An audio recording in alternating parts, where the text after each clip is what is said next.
Hello, everyone, and welcome back to Mr. Sleepy Crime. I know many of you enjoy listening to these stories as you fall asleep. So before you drift off, I'd love for you to leave a comment letting me know where in the world you're tuning in from. And if you're enjoying the story, don't forget to like and subscribe. It really helps the channel grow. Before we begin, I want to acknowledge that this story involves real people and real tragedies. We tell these stories not for entertainment, but to remember the victims and perhaps help others recognize the warning signs that could prevent similar tragedies. For the best experience, feel free to lower the volume a little, just enough to let the story gently carry you off to sleep. Alright, please get comfortable, dim the lights, and let's dive into tonight's first story. Tonight we'll explore a case that shook a small Illinois community in 2009, the Coleman family murders. This is a story of betrayal, deception, and ultimately unspeakable tragedy. As always, we'll tell this story in a gentle, measured pace, perfect for those quiet nighttime hours when your mind needs something to focus on, as you drift off to sleep. In the spring of 2009, the small city of Columbia, Illinois, seemed like the perfect place to raise a family. Located in southwestern Illinois, just across the Mississippi River from St. Louis. Columbia was one of those communities where neighbors knew each other, children played safely in their yards, and violent crime was virtually unheard of.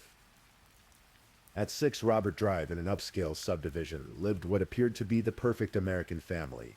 Christopher Coleman, 32 years old, was a former Marine who had served his country with honor. After his military service, Chris had found a prestigious position as the chief of security for Joyce Meyer Ministries, one of the largest Christian organizations in the world. Joyce Meyer herself was a renowned television evangelist whose programs reached millions of viewers globally. Chris's position was no small responsibility. He was trusted with protecting not just Joyce Meyer, but her entire organization from potential threats. He had security clearance, carried a weapon, and traveled extensively with the ministry. It was a job that commanded respect and provided a comfortable living for his family. His wife, Sherry Coleman, was 31 years old, and the embodiment of grace and kindness. Those who knew her described Sherry as a devoted mother and loving wife who had given up her own career aspirations to focus on raising their 2 sons. She was active in their church community and had a warm smile for everyone she met. The Coleman boys were the light of their parents' lives. 11-year-old Garrett was the older of the two, a bright child who loved sports and was doing well in school. His younger brother, 9-year-old Gavin, was equally energetic and full of life. The boys were inseparable, best friends as well as brothers. From the outside, the Colemans seemed blessed. They lived in a beautiful home, had stable income, were active in their faith community, and appeared to genuinely love one another. Chris would often post on social media about how grateful he was for his amazing family. Sherry would share photos of family outings and the boys' accomplishments. But as we know all too well in true crime, appearances can be deceiving. Behind the carefully curated image of domestic bliss, cracks were beginning to form in the Coleman family foundation. The first indication that something might be amiss in the Coleman household came in November 2008, 6 months before the tragic events of May 2009. Joyce Meyer Ministries received a disturbing piece of mail. It was a threatening letter, crude and menacing, warning that if Chris Coleman didn't quit his job, harm would come to his family. The letter was taken seriously, given the high-profile nature of Joyce Meyer's ministry and the fact that religious leaders sometimes attracted unstable individuals. Threatening correspondence wasn't entirely unexpected. However, this particular letter was different because it specifically targeted Chris and his family by name. Security protocols were immediately put into place. The local police were notified and additional precautions were taken to protect the Coleman family. Chris, being the security chief himself, was naturally concerned about these threats and took them very seriously. Over the following months, more threatening messages arrived. These weren't just letters anymore, they included emails and other forms of communication. Each message was more disturbing than the last, with increasingly specific threats against Sherry and the boys. The anonymous sender seemed to know intimate details about the family's daily routines, their schedules, even their personal habits. Chris reported each threat to the authorities and to his supervisors at Joyce Meyer Ministries. He expressed genuine fear for his family's safety. The stress of these ongoing threats seemed to be taking its toll on the entire household. Sherry became more cautious about her daily activities, and the boys were given additional safety instructions. During this same period, however, there were other changes happening in Chris Coleman's life that weren't immediately apparent to those around him. Changes that would later prove to be crucial to understanding the tragic events that were to follow. Chris's job with Joyce Meyer Ministries required extensive travel. He would accompany Joyce Meyer to conferences, events, and speaking engagements across the country. It was during one of these business trips in November 2008 that Chris reconnected with someone from his past. Her name was Tara Lintz, and she was a cocktail waitress working in Florida. More significantly, she was also an old high school friend of Sherry Coleman.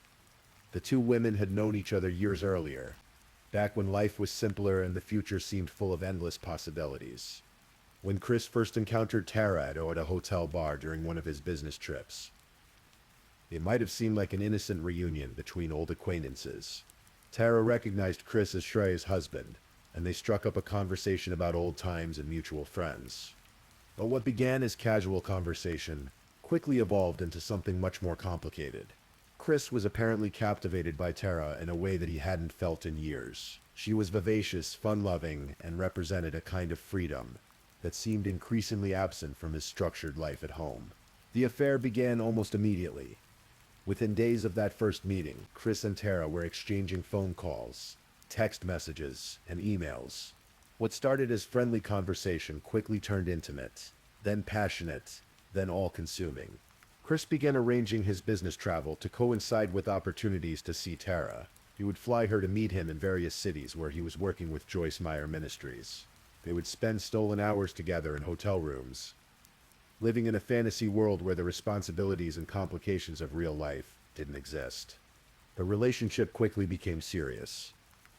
Within weeks, Chris and Tara were exchanging promise rings and talking about marriage. They made plans for their future together, discussing where they would live and how they would build a life as husband and wife. But there was one enormous obstacle to their dreams. Chris was already married, and not just married to anyone. He was married to Tara's former friend, Sherry. This created a complex web of deception that Chris had to carefully navigate. He couldn't simply ask Sherry for a divorce, and the reason had to do with his job at Joyce Meyer Ministries. Joyce Meyer Ministries, like many religious organizations, had strict moral codes for its employees, particularly those in leadership positions. Divorce was strongly discouraged and could result in demotion or termination. For someone in Chris's position as security chief, maintaining a spotless reputation was essential. Chris found himself trapped between his growing passion for Tara and the practical realities of his career and financial obligations. He had a prestigious job that paid well, providing for his family's comfortable lifestyle, but he also had dreams of a new life with Tara, dreams that seemed impossible to achieve without destroying everything he had built. As the weeks passed, the pressure on Chris intensified.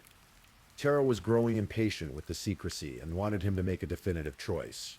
She wanted marriage, wanted them to be together openly, wanted to start their life together without hiding.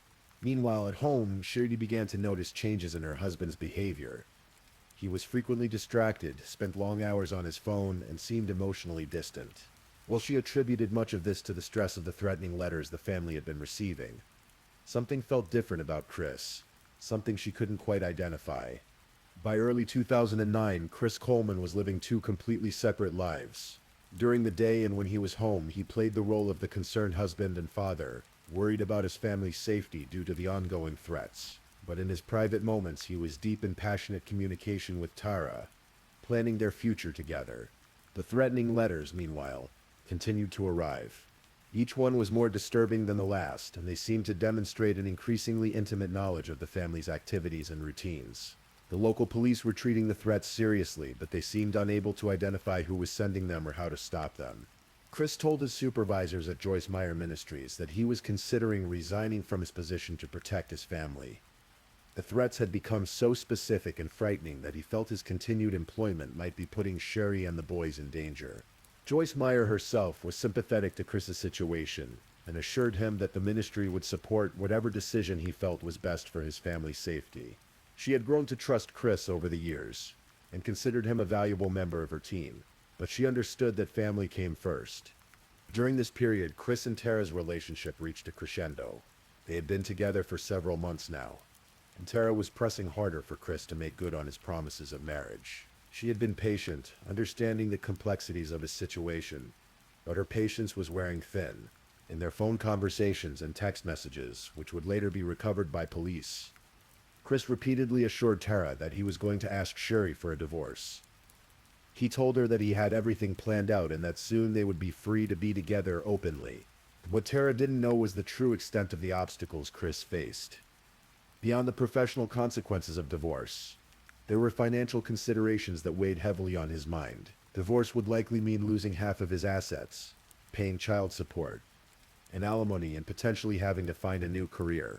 But perhaps most significantly, Chris may have realized that Sherry was unlikely to simply agree to a quiet, amicable divorce. She was a devoted wife and mother who had built her entire life around their family. She would likely fight for their marriage, seek counseling, involve their church community, and generally make the process much more complicated and public than Chris wanted. As winter turned to spring in 2009, Chris found himself facing what seemed like an impossible situation. He wanted to be with Tara, but every path to that goal seemed fraught with devastating consequences. It was sometime during this period that Chris Coleman began to consider a different solution to his problem. A solution that was so horrible, so unthinkable, that it would shock everyone who thought they knew him. Tuesday, May 5th, 2009, began like any other day for the Coleman family, or at least it appeared to. Chris Coleman woke up early, as was his habit, and prepared to go to the gym for his morning workout routine. This was a regular part of his schedule, something he had been doing consistently for months. At approximately 5:40 a.m., Chris left the house on Robert Drive, telling Sherry he would be back after his workout. He drove to the gym in nearby Waterloo, Illinois, about 15 minutes away from their home. What happened next would be reconstructed later through cell phone records, security cameras, and witness testimony, creating a timeline that would become crucial evidence in the case. Chris arrived at the gym and began his workout routine. However, instead of focusing solely on his exercise, he was frequently on his cell phone. Security cameras at the gym would later show him making multiple phone calls during his workout session. Some of these calls were to his work colleagues at Joyce Meyer Ministries. In these conversations, Chris expressed concern about his family's safety, referencing the ongoing threatening letters they had been receiving. He mentioned that he was worried about leaving Sherry and the boys alone at home, and was considering various options to better protect them. But other calls during his workout were to Tara Lintz in Florida. These conversations were markedly different in tone, intimate and personal rather than professional and concerned. At approximately 6:40 a.m., exactly 1 hour after leaving home, Chris made a phone call to the Columbia Police Department. In this call, which was recorded and would later be played in court, Chris asked police to perform a welfare check on his family. Chris told the dispatcher that he had been receiving threatening letters for months, and was concerned because he had tried calling home multiple times that morning, but no one was answering the phone. This was unusual, he explained, because Sherry should have been getting the boys ready for school, and they always answered when he called. The dispatcher assured Chris that officers would be sent to his home immediately to check on his family's welfare. Within minutes, Columbia police officers arrived at 6 Robert Drive. The house appeared quiet from the outside, with no signs of disturbance. However, when officers approached the front door, they made a disturbing discovery. The police officers who responded to Chris Coleman's welfare check request found the front door to the Coleman home unlocked. This was unusual, given the family's heightened security awareness due to the threatening letters they had been receiving. As officers entered the home, they immediately noticed something was wrong. The house was eerily quiet. No sounds of a family preparing for their morning routine. No television, no conversation. But more disturbing were the words they found spray-painted on the walls. Crude, threatening messages were written in red spray paint throughout the downstairs area of the home. These messages were similar in tone and content to the threatening letters the family had been receiving for months. They contained profanity and specific threats against the family members. The officers called for backup and began a systematic search of the house. What they found upstairs would haunt them for the rest of their lives. In the master bedroom, officers found Sherry Coleman. The 31-year-old mother was lying in her bed, still in her pajamas. She had been strangled. There were no signs of sexual assault or robbery, but ligature marks around her neck indicated she had been murdered. Down the hallway, in their shared bedroom, officers found Garrett and Gavin Coleman. The 11-year-old and 9-year-old boys were also in their beds, also still in their pajamas and also victims of strangulation. Like their mother, they showed no signs of struggle, suggesting they may have been asleep when they were killed. The scene was devastating and surreal. Here was a family that had gone to bed the night before, probably feeling safe and secure in their home, only to become victims of what appeared to be the very violence they had been threatened with for months. The house showed no signs of forced entry. Nothing appeared to be stolen. The only evidence of the perpetrator's presence, besides the victims themselves, were the spray-painted messages on the walls. Within an hour of the discovery, the Columbia Police Department had secured the crime scene and begun the process of notifying Chris Coleman that his worst fears had apparently come true. When police contacted Chris Coleman at the gym to inform him of the tragedy, his reaction appeared to be exactly what one would expect from a loving husband and father who had just lost his entire family. Chris was devastated. He broke down completely, sobbing uncontrollably as officers explained what they had found at his home. He kept repeating that this was exactly what he had been afraid of, that the threatening letters had been warning of this exact scenario. Chris was immediately brought to the police station not as a suspect, but as the surviving family member who might be able to provide crucial information about who could have done this to his family. During initial interviews, Chris was cooperative and appeared genuinely grief-stricken. He told officers about the months of threatening letters, the fear his family had been living with, and his regret that he hadn't been home to protect them. He provided details about his morning routine, explaining that he had gone to the gym as usual but had become concerned when his family didn't answer their phones. He emphasized that this was unusual behavior for Sherry, who always answered when he called, especially in the morning when she was getting the boys ready for school. Chris's alibi seemed solid. He had been at the gym, surrounded by security cameras and witnesses during the time period when the murders were estimated to have occurred. He had phone records showing his calls to work colleagues and his call to police requesting the welfare check. In the immediate aftermath of the murders, Chris became the focus of sympathy and support from his community. Friends from church brought food and offered prayers. His colleagues at Joyce Meyer Ministries rallied around him, offering emotional and financial support during his time of grief.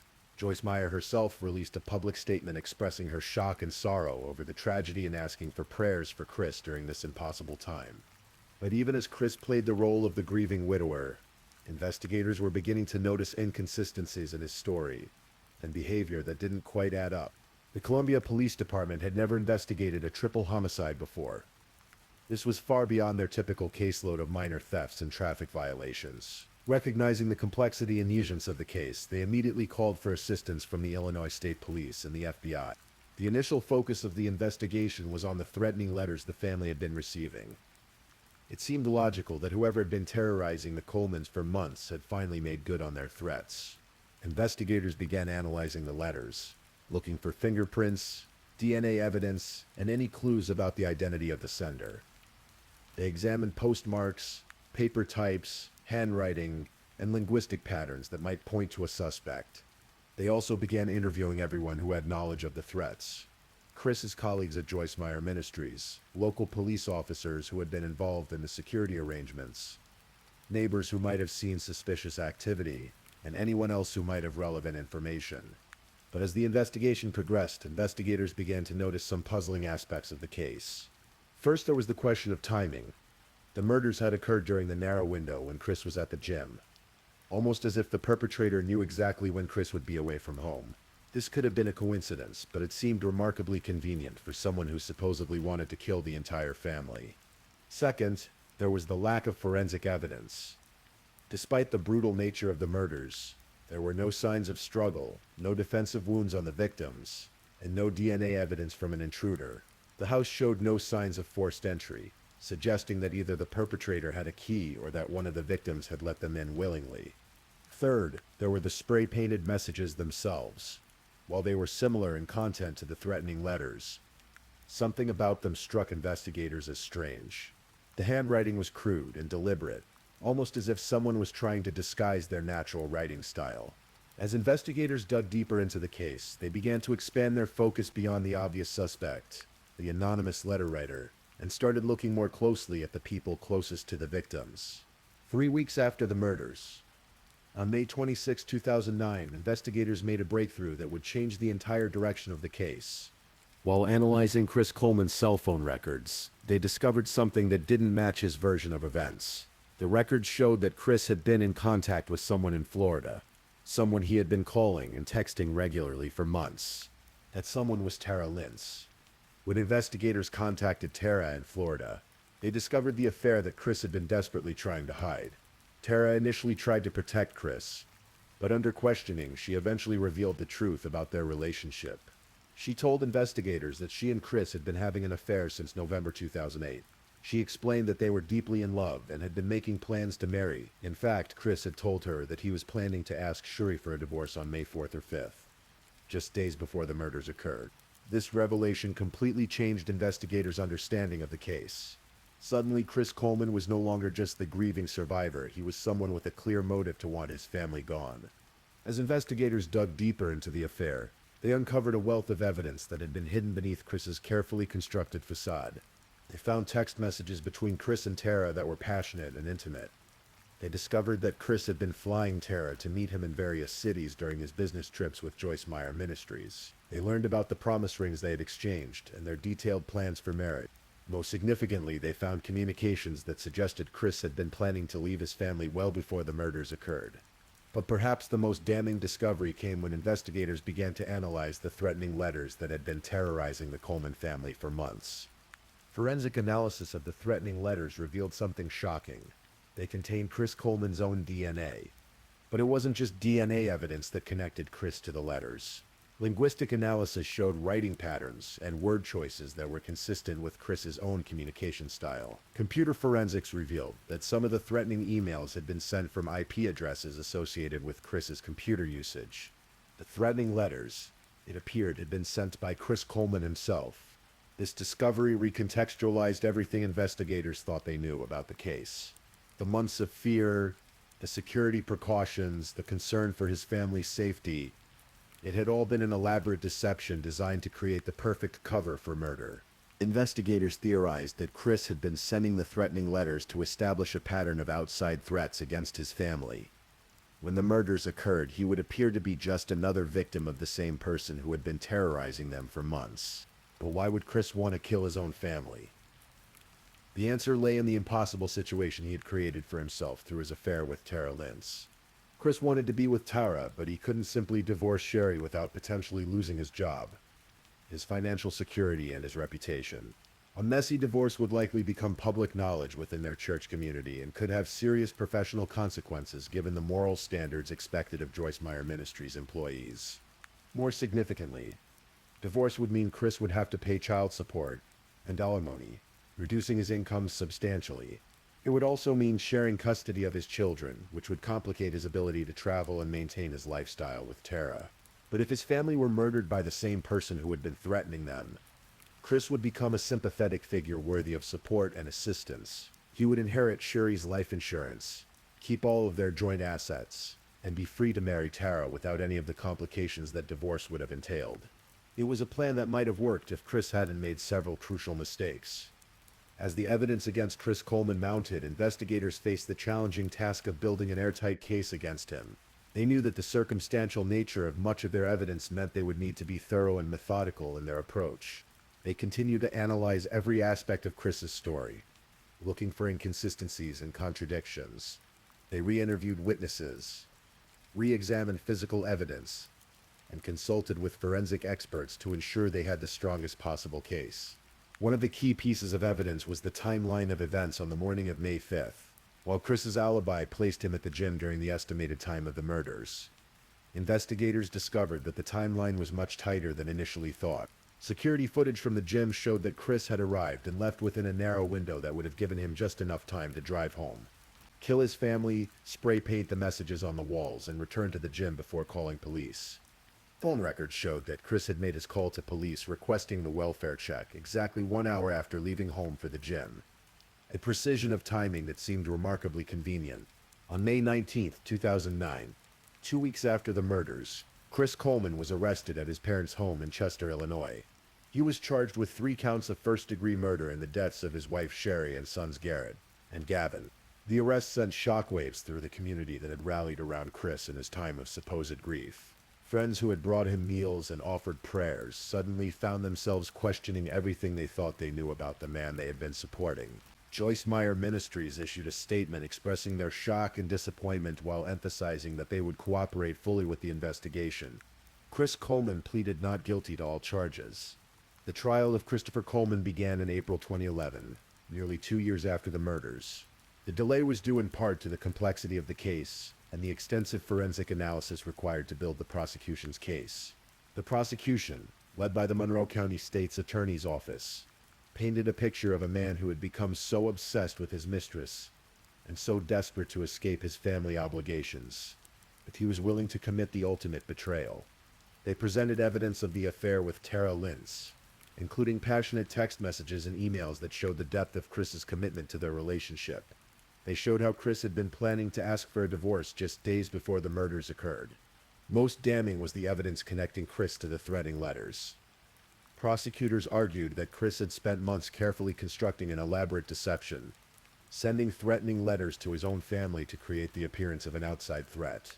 The prosecution's case was methodical and comprehensive. They presented DNA evidence, computer forensics, phone records, and witness testimony that piece by piece built a picture of Chris Coleman as a calculated killer who had murdered his own family to escape the responsibilities of marriage and fatherhood.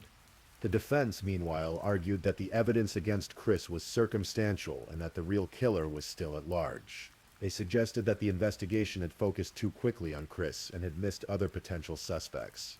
They pointed to the lack of physical evidence placing Chris at the scene during the time of the murders, and argued that his alibi at the gym was solid. They suggested that someone else could have sent the threatening letters, and that Chris was being framed for crimes he didn't commit. But the defense faced an uphill battle. The evidence of Chris's affair provided a clear motive, and the forensic evidence connecting him to the threatening letters was difficult to explain away. Perhaps most damaging to the defense was Tara Lintz's testimony. When she took the stand, she described in detail her relationship with Chris and his promises that he would soon be free to marry her.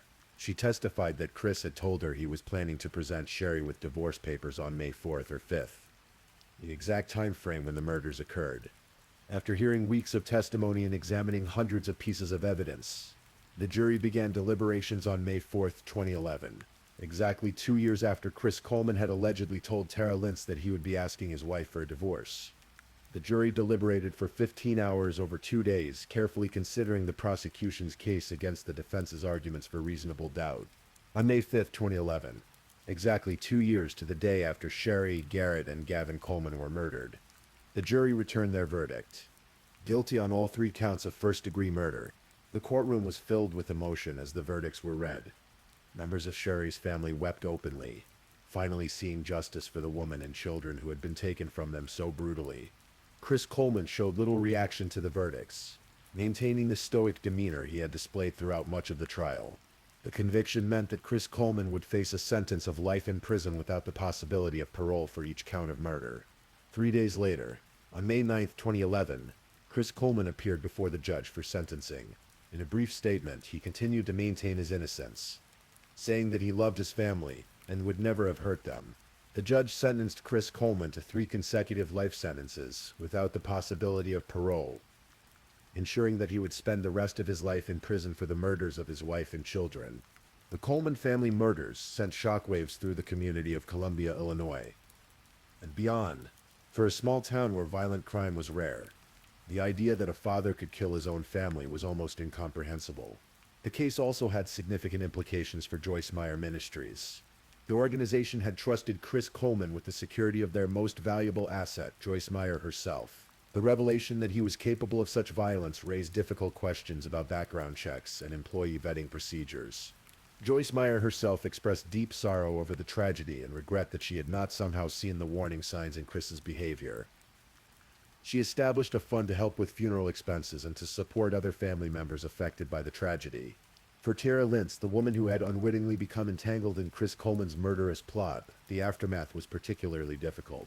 She had to live with the knowledge that her relationship with Chris had somehow contributed to the deaths of 3 innocent people, including a woman who had once been her friend. Tara testified that she had no knowledge of Chris's plans, and that she was horrified to learn what he had done. Nevertheless, she struggled with guilt and regret over her role in the tragedy. The extended family members of Sherry, Garrett, and Gavin Coleman were left to pick up the pieces of their shattered lives. They had lost not only their beloved family members, but also their faith in someone they had trusted and considered family. Sherry's family filed a wrongful death lawsuit against Chris Coleman, seeking financial damages for their loss. While no amount of money could bring back their loved ones, they hoped to ensure that Chris could never profit from his crimes. Chris Coleman was sent to the Menard Correctional Center in southern Illinois to serve his 3 consecutive life sentences. At 34 years old at the time of his sentencing, he faced the prospect of spending the rest of his life in prison. In the years following his conviction, Chris has continued to maintain his innocence. He has given interviews to various media outlets, including the television show Crime Watch Daily, where he proclaimed that he loved his family and would never have hurt them. Chris has claimed that he was framed for the murders, and that the real killer is still at large. He has suggested that the investigation was flawed and that evidence pointing to other suspects was ignored in the rush to convict him. However, these claims have been met with skepticism by law enforcement officials and legal experts who have reviewed the case. The evidence against Chris Coleman was extensive and compelling, including physical evidence, forensic analysis, and clear motive. Several appeals have been filed on Chris's behalf, but none have been successful. The Illinois Appellate Court upheld his convictions in 2014, finding that the evidence was sufficient to support the jury's verdict, and that Chris had received a fair trial. Chris's father, Ron Coleman, has remained steadfast in his belief in his son's innocence. He has continued to advocate for Chris, and has suggested that the real killer is still free while his innocent son languishes in prison. But for most people familiar with the case, including law enforcement officials, prosecutors, and the jury that heard all the evidence, there is no doubt about Chris Coleman's guilt. The Coleman family murders serve as a tragic reminder of how secret lives and hidden deceptions can lead to devastating consequences. Chris Coleman appeared to be a devoted husband and father, a respected security professional, and a faithful member of his church community. Yet beneath this carefully constructed exterior lay a man capable of the most heinous crimes imaginable. The case highlights the danger of assuming that we truly know the people closest to us. Sherry Coleman went to bed on the night of May 4th, 2009, believing she was safe in her home with her loving husband nearby. She had no way of knowing that the man she had pledged to love, honor, and cherish had already decided that she and their children were obstacles to be eliminated. The murders also demonstrate how modern technology and forensic science can unravel even carefully planned deceptions. Chris Coleman thought he had created the perfect cover story with months of threatening letters and a solid alibi. But DNA evidence, computer forensics, and cell phone records ultimately revealed the truth behind his elaborate charade. For the law enforcement officials who worked on this case, it was a sobering reminder of the complexity of human nature and the depths to which some people will sink to get what they want. Detective Jason Donjon of the Illinois State Police, who was instrumental in solving the case, has said that the Coleman murders were among the most disturbing cases of his career because of the betrayal of trust involved. The case also raises questions about the pressures that some people face in trying to maintain perfect public images, while struggling with private desires and conflicts. Chris Coleman felt trapped between his public persona as a devoted family man and his private desire to be with another woman. Rather than finding an honest way to resolve this conflict, he chose the most cowardly and evil solution possible. As we conclude this tragic story, it's important to remember that at the center of this case are 3 innocent victims who lost their lives far too soon. Sherry Coleman was 31 years old when she was murdered. She was described by those who knew her as a loving mother, devoted wife, and kind friend.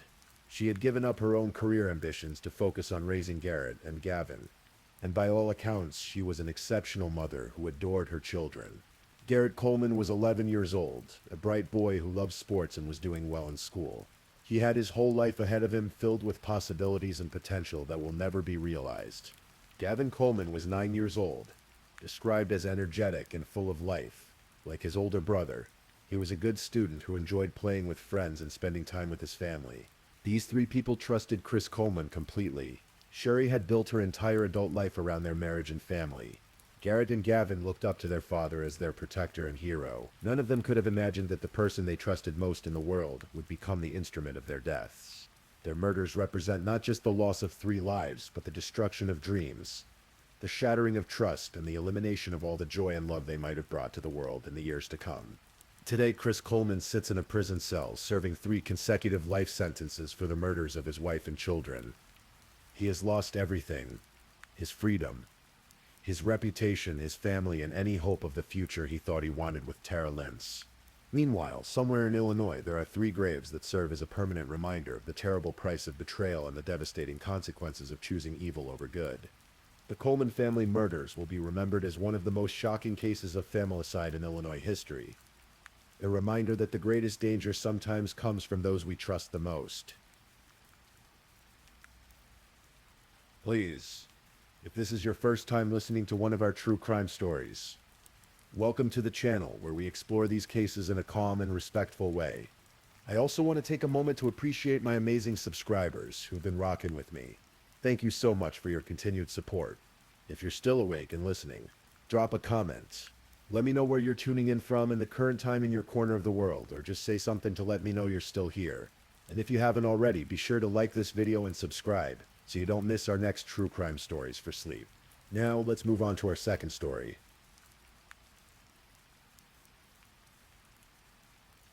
Story 2. Tonight we journey to Knoxville, Tennessee, to explore a case that shook a quiet community and revealed the dark reality behind what appeared to be a picture-perfect high school romance. This is the story of Emma Walker, a 16-year-old cheerleader whose life was tragically cut short in November of 2016.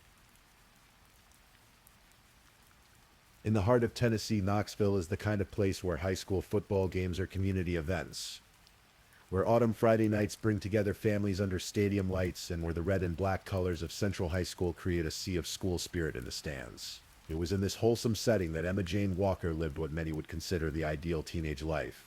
Emma was everything you might imagine when picturing the all-American girl next door. At 16, she was a dedicated cheerleader for Central High School, known for her bright smile and infectious energy. Standing on the sidelines in her cheerleading uniform, Emma embodied the spirit of youth and possibility. She had long, flowing hair that caught the light during games, and eyes that sparkled with the kind of optimism that only comes with being young and believing the world is full of endless opportunities. Those who knew Emma described her as genuinely kind-hearted, the type of person who could light up a room simply by walking into it. She wasn't just popular because of her role as a cheerleader, but because she had a natural warmth that drew people to her. Teachers spoke of her dedication to her studies. Friends remembered her loyalty and genuine care for others. And family members cherished her as the heart of their close-knit family unit. Emma lived in the Sturchy Hills neighborhood of Knoxville, a quiet suburban area where families knew their neighbors and children could walk to school without worry. The Walker family home sat on a tree-lined street, the kind of place where kids rode bicycles on summer afternoons and neighbors waved to each other from their front porches. It was the epitome of safe, small-town America, where the most exciting Friday night event was the high school football game. It was at one of these very football games that Emma's story intersected with that of William Riley Gaul, a player who would ultimately become the central figure in her tragic end. Riley, as he was known to friends and teammates, was 2 years older than Emma, a senior when she was just a sophomore. He played wide receiver for the Central High School football team. And like Emma, he seemed to embody the ideal of American teenage success. Riley was tall and athletic, with the kind of build that made him stand out on the football field. He had dark hair and carried himself with the confidence that often comes with being a successful high school athlete. To outsiders, he appeared to be everything a teenage girl might dream of in a boyfriend. Popular, athletic, charming, and from all appearances devoted to Emma. Their relationship began in the typical fashion of high school romances. They met through the natural overlap of football and cheerleading, those 2 pillars of American high school social life. Emma would cheer from the sidelines while Riley played on the field. And after games, they would find each other in the parking lot or at team celebrations. To their classmates, teachers, and even their families, they seemed like the perfect couple, the football player and the cheerleader, living out what appeared to be a storybook high school romance. For nearly 2 years, Emma and Riley were an on-again, off-again couple, the kind of relationship that seemed intense and passionate to their teenage eyes. They would break up over typical high school drama, only to reunite days or weeks later, more committed than ever. This pattern became so familiar to their friends that many stopped taking their breakups seriously, assuming that, like always, they would be back together within a matter of days. But as their relationship progressed, subtle changes began to emerge that would later be recognized as warning signs. Friends and family members who were close to Emma started to notice that Riley's attention toward her was becoming increasingly intense. moving beyond normal teenage devotion into something that felt more possessive and controlling. Emma's friends began to observe that Riley seemed to always need to know where she was, whom she was with, and what she was doing. If she went out with girlfriends, he would text her constantly throughout the evening. If she talked to other boys, even in the context of normal school interactions, Riley would become visibly upset and would later confront her about it. What had initially seemed like caring attention gradually revealed itself to be surveillance and control. Emma's family also began to notice changes in her behavior when she was with Riley. The vibrant, confident girl they knew would become quieter, more anxious, and seemed to be constantly checking her phone, as if she were afraid of missing his messages or calls. During family gatherings, she would step away frequently to respond to texts, and there were times when her mood would shift suddenly after receiving a message, as if she had been reprimanded or criticized. The volatile nature of their relationship became more apparent as Emma grew older and began to develop a stronger sense of herself and what she wanted from life. As she matured from a naive freshman into a more confident sophomore and then junior, Emma began to recognize that the relationship dynamics with Riley were not healthy. She started to understand that his possessiveness wasn't romantic devotion, but rather a form of control that was stifling her growth and happiness. Friends noticed that Emma began to express doubts about the relationship more frequently. She would confide in her closest friends about feeling suffocated, about Riley's anger when she wanted to spend time with other people, and about his tendency to make her feel guilty for wanting independence. These conversations became more frequent as Emma approached her junior year, and Riley prepared to graduate and move on to college. When Riley graduated from Central High School and enrolled at Maryville College, a small Division III school located about 20 miles south of Knoxville, many hoped that the physical distance might help their relationship evolve into something healthier, or perhaps naturally fade away as they both focused on new chapters of their lives. Maryville College was known for its strong academic programs and its small, close-knit campus community, and Riley had earned a spot on the football team as a wide receiver. However, instead of the distance providing breathing room for both of them, it seemed to intensify Riley's need to maintain control over Emma. The 40-minute drive between Knoxville and Maryville might as well have been a 40-minute period of anxiety for Riley, who became increasingly paranoid about what Emma was doing when he wasn't there to monitor her activities. Riley's behavior during his freshman year of college became increasingly erratic and concerning. He would drive from Maryville to Knoxville unannounced, showing up at Emma's house or school without warning. He would demand to know details about her day, her interactions with classmates, and her plans for the weekend. If Emma didn't respond to his text immediately, he would send multiple follow-up messages, each one more urgent and angry than the last.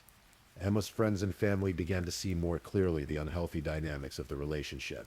What had once been dismissed as typical teenage drama was now recognized as patterns of emotional abuse and stalking behavior. Emma herself was growing tired of the constant demands on her time and attention, and she began to seriously consider ending the relationship permanently. The breaking point came in November of 2016, just a few days before Thanksgiving break. Emma, now a junior at Central High School, had been contemplating the decision for weeks, discussing it with her closest friends and family members, who had been encouraging her to prioritize her own well-being and happiness. She had come to realize that the relationship was preventing her from enjoying her junior year, from forming new friendships, and from focusing on her future plans. On a day that seemed like any other, Emma made the decision to end her relationship with Riley once and for all.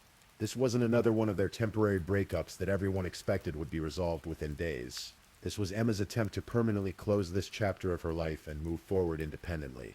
The conversation took place over the phone, with Emma speaking calmly but firmly about her decision. She explained to Riley that she needed space to focus on herself, her education, and her future. She told him that their relationship had become too intense and controlling, and that she needed to be free to make her own choices about how to spend her time and with whom she wanted to associate. Riley's reaction to this final breakup was unlike his responses to their previous temporary separations.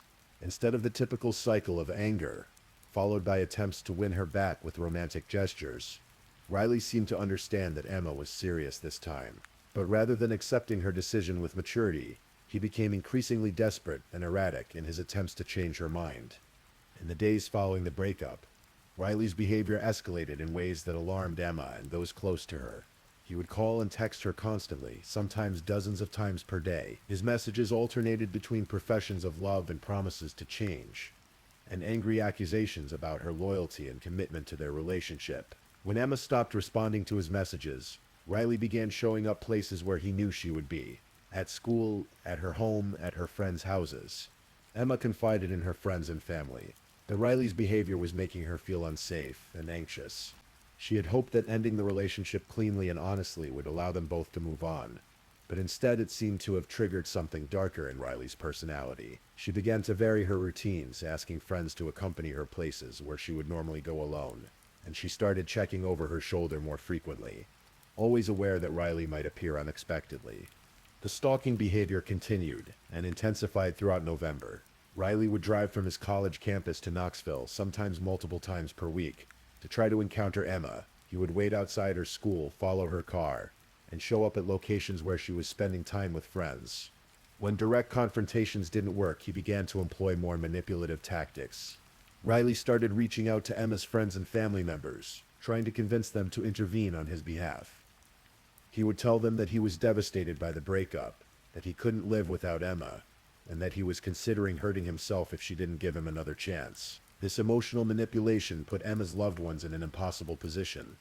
They wanted to support Emma's decision to end the relationship, but they were also concerned about Riley's mental state and the dramatic declarations he was making. Emma found herself caught between her desire to move on with her life and her concern for Riley's well-being.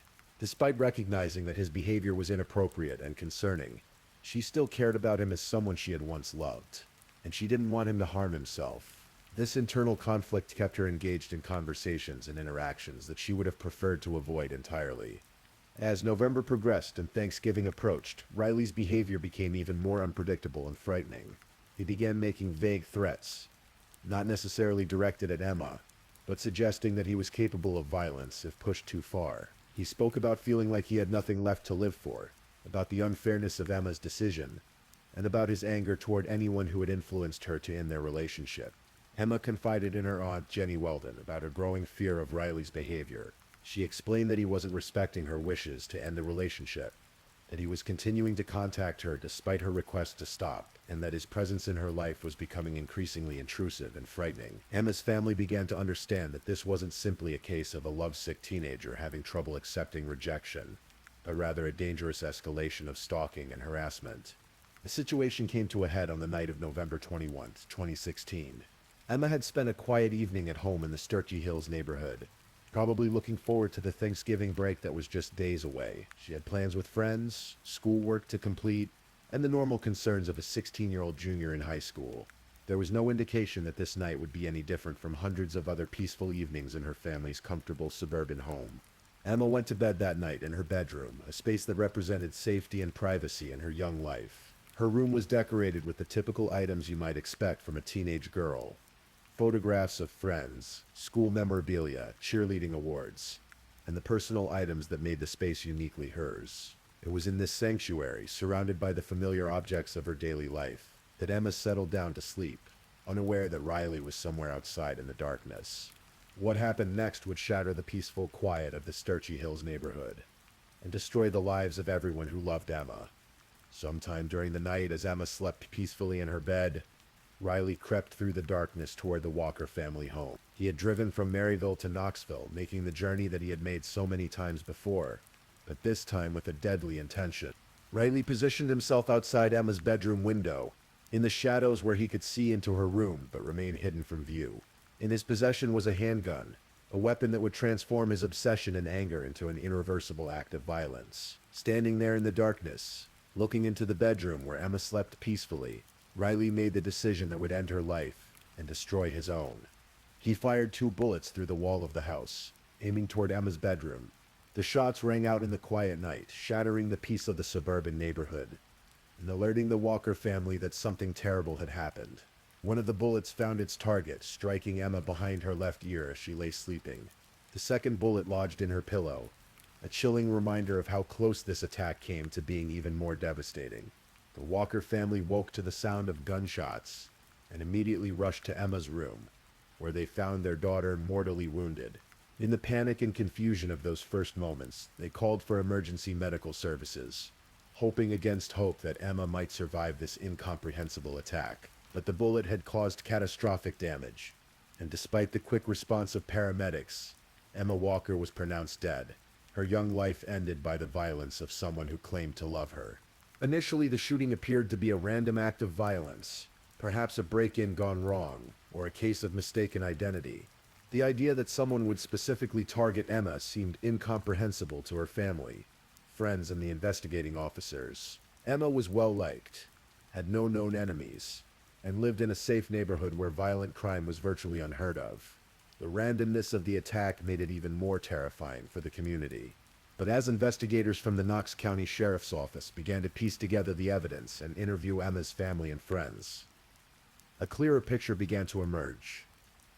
Emma's family immediately mentioned their concerns about Riley's behavior following their recent breakup.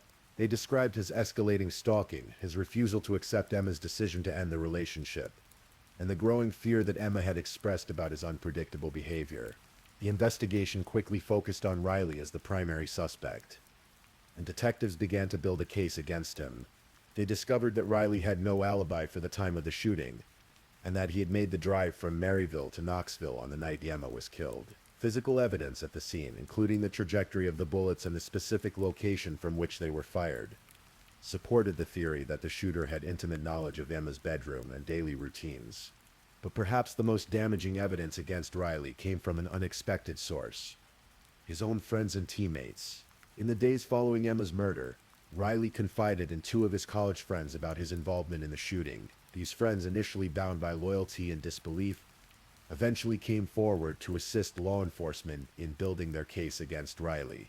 According to the testimony that would later be presented in court, Riley had approached these friends shortly after the shooting, asking for their help in disposing of the murder weapon. He had also made statements that implicated him directly in Emma's death, providing details about the crime that only the perpetrator would have known. These friends found themselves in an impossible situation, torn between loyalty to someone they had considered a friend and their moral obligation to seek justice for Emma.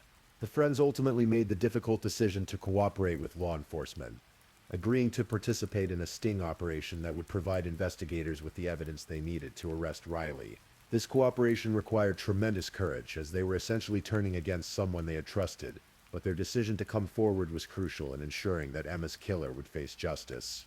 On December 9, 2016, just over 2 weeks after Emma's murder, Riley Gaul was arrested and charged with first-degree murder, among other charges. The arrest came as the result of the sting operation involving his friends, who had worked with investigators to gather incriminating statements and evidence. Riley's arrest sent shockwaves through both the Maryville College and Central High School communities, as people struggled to reconcile the image of the clean-cut college football player with the reality of what he had done. The case against Riley was built on a combination of physical evidence, witness testimony, and his own incriminating statements to friends. Investigators were able to establish that he had the means, motive, and opportunity to commit the crime. They demonstrated that his escalating stalking behavior following the breakup provided a clear motive, that he had access to the weapon used in the shooting, and that he had no alibi for the time of Emma's murder. As the case moved through the legal system, more details emerged about the toxic nature of Riley and Emma's relationship. Friends, family members, and classmates testified about the controlling and possessive behavior that had characterized their relationship, particularly in the months leading up to Emma's death. This testimony painted a picture of a young woman who had been trying to break free from an abusive relationship, only to have that decision cost her life. The trial of Riley Gaul began in May 2018, nearly a year and a half after Emma's murder. The prosecution presented a compelling case that portrayed Riley as an obsessive ex-boyfriend who had escalated from stalking and harassment to murder when he realized that Emma was serious about ending their relationship permanently. They argued that Riley's actions on the night of November 25, 2016, were the culmination of weeks of increasingly desperate and dangerous behavior. The defense attempted to argue that the shooting was accidental, that Riley had intended only to frighten Emma into taking him back, not to kill her. They suggested that he had fired the shots to scare her, never intending for the bullets to actually strike her. However, this argument was undermined by the precision of the shooting and the intimate knowledge of Emma's bedroom layout that would have been required to carry out the attack. The testimony during the trial was emotional and often difficult to hear, as Emma's family and friends were forced to relive the trauma of her death and describe the fear she had experienced in her final weeks. They spoke about the vibrant, loving young woman who had been taken from them, and about the promising future that had been cut short by Riley's selfish and violent actions. On May 8, 2018, after deliberating for several hours, the jury returned with a guilty verdict on all counts, including first-degree murder. The courtroom erupted in gasps and tears as the verdict was read, providing a sense of justice for Emma's family, while simultaneously acknowledging that no legal outcome could ever truly compensate for their devastating loss. Riley Gaul was immediately sentenced to life in prison, with the possibility of parole after serving 51 years. This sentence ensured that he would spend the majority, if not all, of his remaining life behind bars, paying for the decision he made on that November night in 2016. At the time of his sentencing, Riley was just 19 years old, meaning he would be at least 70 years old before he could even be considered for parole. The impact of Emma's murder extended far beyond her immediate family and friends, though their loss remained at the center of this tragedy. The case became a stark reminder of the dangers of domestic violence and teen dating violence, highlighting how relationships that appear normal on the surface can hide patterns of abuse and control that escalate to deadly violence. Emma's story became part of educational programs designed to help young people recognize the warning signs of abusive relationships and understand that possessive, controlling behavior is not a sign of love, but rather a red flag that should not be ignored. Her case was featured in numerous true crime programs and documentaries, ensuring that her story would continue to serve as a warning to others who might find themselves in similar situations. The Walker family, while devastated by their loss, channeled their grief into advocacy and awareness efforts. They spoke publicly about the warning signs they had observed in Riley's behavior, encouraging other families to take seriously any concerns about controlling or possessive partners in their children's lives. Their courage in sharing Emma's story helped shine a light on the often hidden problem of teen dating violence. For the Knoxville community, Emma's murder shattered the sense of safety and innocence that had characterized life in their quiet suburban neighborhood. Parents found themselves having difficult conversations with their own teenagers about healthy relationships, personal safety, and the importance of speaking up when they observed concerning behavior in their peers. The case also highlighted the crucial role that friends and bystanders can play in preventing violence and ensuring justice when crimes occur. The two college friends who ultimately came forward to help investigators were initially criticized by some for their delay in reporting what they knew, but their eventual cooperation was instrumental in securing Riley's conviction. Their story served as an example of how difficult it can be to do the right thing when it means betraying someone you care about, but also how essential such courage can be in the pursuit of justice. Riley's life, like Emma's, was forever changed by the events of November 21, 2016. Though obviously in very different ways. From a promising college football player with his whole life ahead of him, he became a convicted murderer facing decades in prison. His story serves as a cautionary tale about how unchecked anger, obsession, and entitlement can lead to irreversible and devastating consequences. In the years following his conviction, Riley has made several attempts to appeal his sentence and secure a new trial, arguing various legal technicalities and claiming that he did not receive adequate representation during his original trial. As recently as 2025, he was seeking post-conviction relief, claiming ineffective counsel during his 2018 trial. However, these efforts have been consistently denied by the courts, and Riley remains incarcerated, serving his life sentence. The story of Emma Walker serves as a sobering reminder that domestic violence and intimate partner violence can affect anyone, regardless of age, social status, or community. Emma appeared to have everything going for her. She was popular, successful in school, surrounded by loving family and friends, and living in a safe, supportive community. Yet none of these protective factors could shield her from the violence of someone who claimed to love her, but ultimately saw her as a possession to be controlled, rather than a person with her own autonomy and right to make decisions about her own life. Emma's case also illustrates how domestic violence often escalates when the victim attempts to leave the relationship. Statistics show that the most dangerous time for someone in an abusive relationship is when they try to end it, as the abuser's sense of control is threatened and their behavior can become increasingly desperate and violent. Emma's decision to permanently end her relationship with Riley, while healthy and appropriate, unfortunately triggered exactly this kind of escalation. The neighborhood where Emma lived, Starchy Hills, eventually returned to its quiet suburban rhythms. But the memory of that November night serves as a permanent reminder that violence can intrude even into the most peaceful and seemingly safe environments. The house where Emma lived became a place of pilgrimage for some, a reminder for others of the fragility of life and the importance of cherishing the people we love. For those who knew Emma personally, the loss remains profound and permanent. Her friends from the cheerleading squad graduated without her, attended college without her, and continue to mark the milestones of their lives with the knowledge that Emma will never have the opportunity to experience these same passages. Her family faces every holiday, birthday, and anniversary with the acute awareness of her absence, while simultaneously working to honor her memory and ensure that her story continues to help others. The case of Emma Walker reminds us that behind every true crime story, there are real people whose lives have been forever altered by violence. Emma was not just a victim in a crime story, but a vibrant young woman with dreams, aspirations, and people who loved her deeply. Her life mattered not because of how it ended, but because of how she lived it, with kindness, energy, and the kind of optimism that should characterize every 16-year-old's view of the world. As we conclude this story, we remember Emma Jane Walker not as a victim of violence, but as a young woman who deserved to live, to grow up, to attend college, to fall in love with someone who would treat her with respect and kindness, to pursue her dreams, and to experience all the joys and challenges that life had to offer. Her story serves as both a tragedy and a call to action, reminding us all to be vigilant for the signs of controlling and abusive behavior, to support those who find themselves in dangerous relationships, and to never take for granted the preciousness of the lives and safety of those we hold dear. The autumn Friday night lights still shine on Central High School's football field, and cheerleaders still take the field to support their team.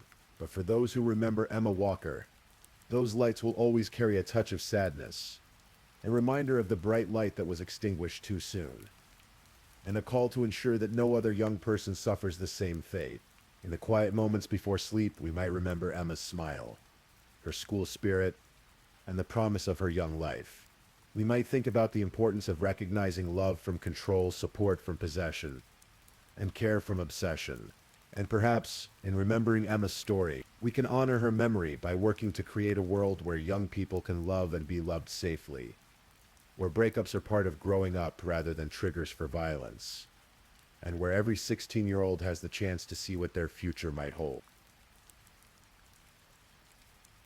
Please, if you're enjoying these stories, don't forget to leave a comment. Let me know where you're listening from and what time it is in your corner of the world. And if you haven't already, be sure to like this video and subscribe so you don't miss the next true crime story for sleep. Now let's move on to our third story. Story 3. Tonight, I want to tell you about a case that shook the quiet community of Coleman County, Mississippi, in the winter of 1990. It's a story of an ordinary family whose lives were tragically cut short, and the investigation that followed to bring justice for the Parker family. Picture rural Mississippi in 1990. Coleman County was the kind of place where neighbors knew each other, where children could play outside without fear, and where the most excitement might be the high school football game on Friday nights. It was a community built on trust, where front doors were often left unlocked and strangers were greeted with Southern hospitality. The Parker family lived in this peaceful corner of Mississippi. Carl Parker was a hard-working man who provided for his family through honest labor. His wife, Bobby Jo, was known for her warm smile and her dedication to their children. Together, they were raising two young ones. Gregory, who at 12 years old was just discovering his place in the world, and Charlotte, a bright 9-year-old girl with her whole life ahead of her. Like many families in rural Mississippi, the Parkers lived modestly but comfortably. Their home was a sanctuary where family dinners were shared, where homework was done at the kitchen table, and where bedtime stories were read by lamplight. It was an ordinary American family, living an ordinary American life, unaware that their peaceful existence was about to be shattered. The morning of February 2nd, 1990, dawned like any other winter day in Mississippi. The air was crisp, carrying the promise of spring still weeks away. Carl Parker likely rose early, as working men do, preparing for another day of providing for his family. Bobby Jo would have been getting the children ready for school, ensuring Gregory had his books and Charlotte had eaten a proper breakfast. But this day would not unfold like the thousands of ordinary days that had come before it. Somewhere else in Mississippi, two men were making plans that would forever alter the course of multiple lives. Anthony Carr and Robert Simon were not strangers to trouble with the law. Both men had histories that painted pictures of lives that had taken wrong turns, of choices that led down darker paths. Carr and Simon had decided to commit a robbery. Perhaps they were motivated by desperation, by the need for quick money, or perhaps by something more sinister. What we know for certain is that their target was not chosen through careful planning or intimate knowledge of their victims. The Parker family was simply in the wrong place at the wrong time, living in a house that two criminals had marked for their crime. The details of how Kara and Simon selected the Parker home remain part of the investigation's findings. But what happened next would become a matter of court record, witness testimony, and evidence that would be presented before juries who would ultimately decide the fate of these two men. When Kara and Simon approached the Parker family home that February evening, they likely expected to find an empty house. Many burglaries happen this way. Criminals wait for families to leave, then slip inside to take what they can before escaping into the night. But the Parker family was home. What began as a robbery quickly escalated into something far more sinister and tragic. The evidence presented in court would later reveal the horrific sequence of events that unfolded within those walls. Carl Parker, the family patriarch, was confronted by the intruders. His wife Bobby Jo and their two children, Gregory and Charlotte, were also in the home when Kara and Simon entered. The details that emerged during the investigation painted a picture of unspeakable violence. The evidence showed that the family members were restrained, bound by the perpetrators who had invaded their sanctuary. What should have been a simple theft had become a nightmare of violence and terror. Young Charlotte Parker, just 9 years old, became the victim of sexual assault. The medical examiner would later testify about the evidence of this horrific crime against a child who should have been safe in her own home. Then came the murders. Carl Parker was shot and killed. His wife Bobby Jo was also shot and killed. 12-year-old Gregory, barely on the threshold of becoming a teenager, was shot and killed. And finally, 9-year-old Charlotte, who had already endured unspeakable trauma, was also shot and killed. But the perpetrators were not finished. In an apparent attempt to cover their tracks and destroy evidence, Kara and Simon set the house on fire. The flames that engulfed the Parker family home were intended to hide the evidence of their crimes, to make the scene look like a tragic accident rather than the quadruple homicide it truly was. However, the investigation would later reveal a crucial detail that would prove significant in the prosecution's case. The medical examiner determined that Charlotte Parker had not died from her gunshot wounds. Instead, the cause of death was smoke inhalation. This meant that the 9-year-old child had survived the shooting only to die in the fire that consumed her family's home. This detail would haunt investigators, prosecutors, and ultimately the community. It meant that Charlotte Parker's final moments were spent breathing smoke and flames, alone and terrified after watching her family murdered before her eyes. When firefighters and law enforcement responded to the blaze at the Parker family home, they initially approached it as they would any house fire, but as the smoke cleared and investigators began to examine the scene, it became apparent that this was no accidental fire. The bodies of the Parker family were discovered among the ruins of their home. The positioning of the bodies, the evidence of gunshot wounds, and the pattern of the fire all pointed to something far more sinister than a tragic accident. The Mississippi State Crime Laboratory was called in to process the evidence. Investigators combed through the charred remains of the Parker home, carefully collecting and cataloging every piece of potential evidence. Bullets were recovered from the bodies and the scene. The pattern of the fire was analyzed to determine its origin and cause. Meanwhile, law enforcement began the painstaking process of investigating the murders. They interviewed neighbors, looking for anyone who might have seen suspicious activity around the Parker home. They examined the family's background, searching for any enemies or anyone who might have had reason to harm them. What they found was exactly what they expected. The Parkers were a well-liked family with no known enemies. Carl Parker was described by neighbors as a hard-working man who kept to himself and took care of his family. Bobby Jo was remembered as a kind woman who was devoted to her children. Gregory and Charlotte were typical children who played with their friends and attended school regularly. This was not a case where the victims had somehow brought violence upon themselves through their associations or activities. This was a random crime committed against an innocent family by strangers who had invaded their home with evil intent. Investigations into crimes like these often hinge on small details, witness observations, and forensic evidence. In the Parker family murder case, investigators began to develop leads that would eventually point them toward Anthony Carr and Robert Simon. The exact details of how investigators first identified Carr and Simon as suspects involved police work that unfolded over days and weeks following the murders. It might have been a witness who remembered seeing unfamiliar vehicles in the area. It could have been physical evidence left at the scene that connected to the perpetrators. Or perhaps it was tips from the community as word spread about the horrific crime and people began to remember conversations or behaviors that seemed suspicious in hindsight. What we know for certain is that by early February 1990, just days after the murders, investigators had identified Anthony Carr and Robert Simon as their primary suspects. Robert Simon was arrested first on February 3, 1990 in Clarksdale, Mississippi. He was charged with the capital murder of Charlotte Jo Parker as well as sexual battery and kidnapping. The speed of his arrest just one day after the murders suggests that investigators had developed strong evidence linking him to the crime. Anthony Carr was also arrested in connection with the murders. Like Simon, he faced multiple charges related to the deaths of the Parker family members. The legal proceedings in the Parker family murder case would prove to be complex, involving multiple trials and jurisdictions. Mississippi law at the time required separate proceedings for different aspects of the crime, and both Carr and Simon faced multiple charges that had to be addressed individually. On March 12, 1990, Robert Simon was indicted by a Quitman County grand jury for his role in the murders.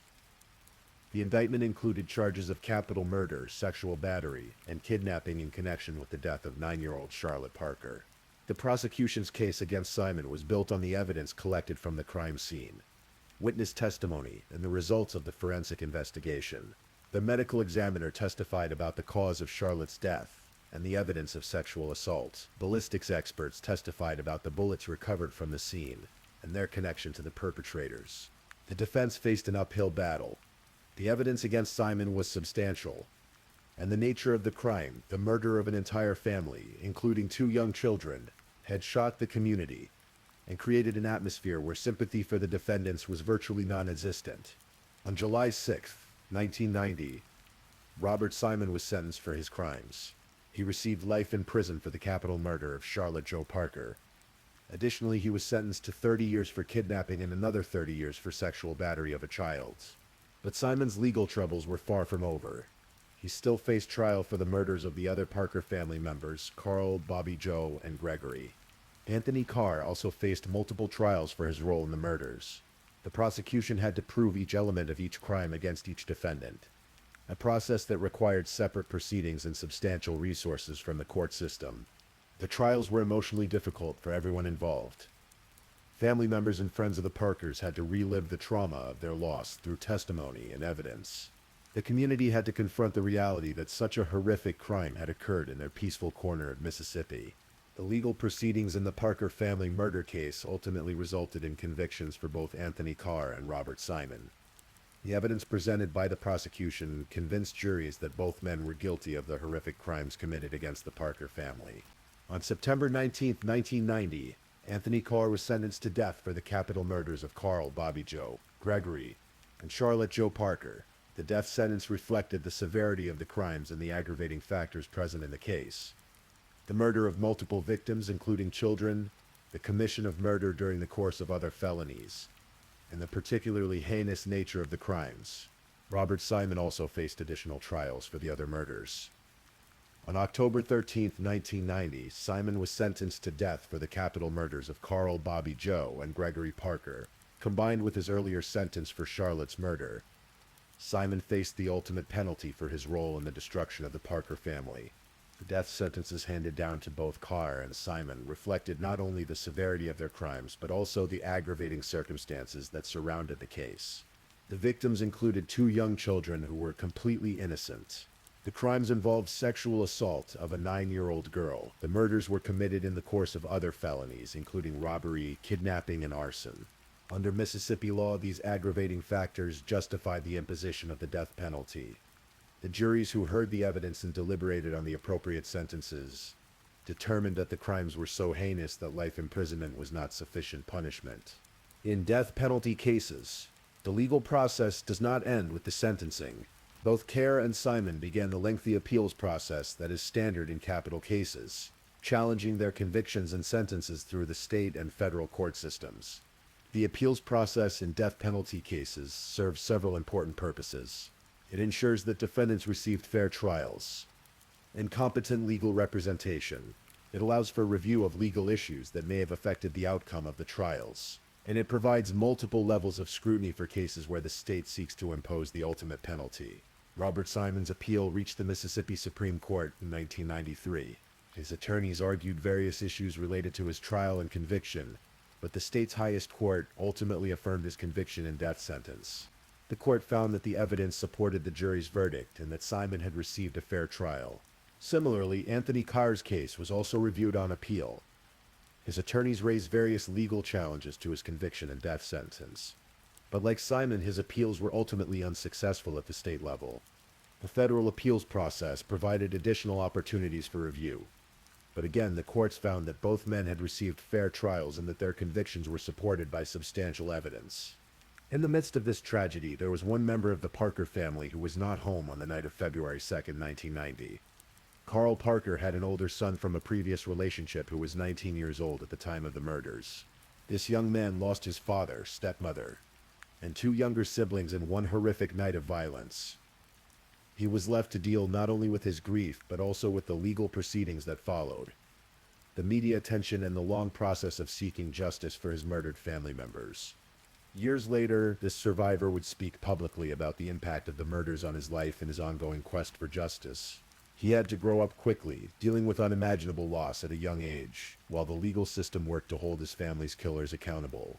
The survivor's story adds another dimension to this tragedy: the long-term impact on those left behind.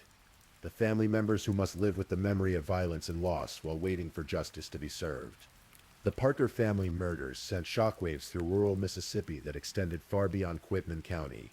In small communities where violent crime is rare, a quadruple homicide involving two young children represents a fundamental challenge to residents' sense of safety and security.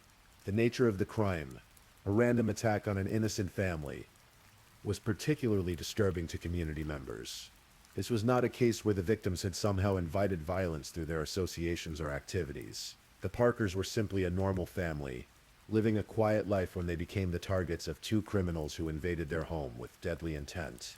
The murders changed how people in the community thought about their own safety. Doors that had previously been left unlocked were secured. Children who had once played freely outside without supervision were watched more carefully. The easy trust that characterized rural community life was replaced by a new wariness and caution. Local churches held prayer services for the Parker family.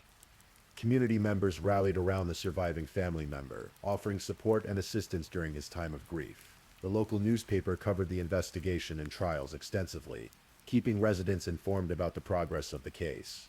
The economic cost of the investigation and prosecution was also significant for the small county. Court records indicate that the total costs approached $250,000, a substantial sum for a rural jurisdiction with limited resources. One of the most haunting aspects of the Parker family murder case is the apparent randomness of the crime. Unlike many murder cases where the perpetrators and victims have some prior relationship or connection, Carr and Simon appear to have selected the Parker family purely by chance. The evidence suggests that the original plan was robbery. Carr and Simon intended to burglarize the Parker home when they believed it would be empty. The escalation to murder occurred when they found the family at home and decided to eliminate the witnesses to their crime. This randomness makes the crime even more disturbing from a community perspective. When murders occur between people who know each other, domestic violence situations, drug deals gone bad, or personal disputes, community members can tell themselves that such violence won't touch their own lives because they're not involved in those types of relationships or activities. But when violence is truly random, when criminals select victims simply because they happen to be in the wrong place at the wrong time, it challenges everyone's sense of security. The Parker family did nothing to invite the violence that befell them. They were simply living their lives in their own home when evil knocked on their door. The forensic evidence in the Parker family murder case was crucial to securing convictions against Carr and Simon. Despite the fire that consumed the Parker home, investigators were able to recover significant physical evidence that linked the defendants to the crime. Ballistics evidence was particularly important. Bullets recovered from the victims' bodies were analyzed and compared to weapons associated with the defendants. This type of evidence provides objective, scientific proof that connects specific individuals to the commission of violent crimes.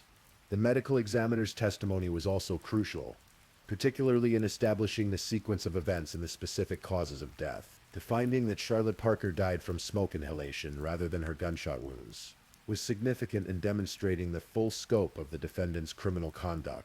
DNA evidence was less sophisticated in 1990 than it is today, but investigators still collected and analyzed biological evidence from the crime scene. This evidence helped establish that sexual assault had occurred and connected the defendants to that aspect of the crime. The fire investigation was another important component of the forensic case.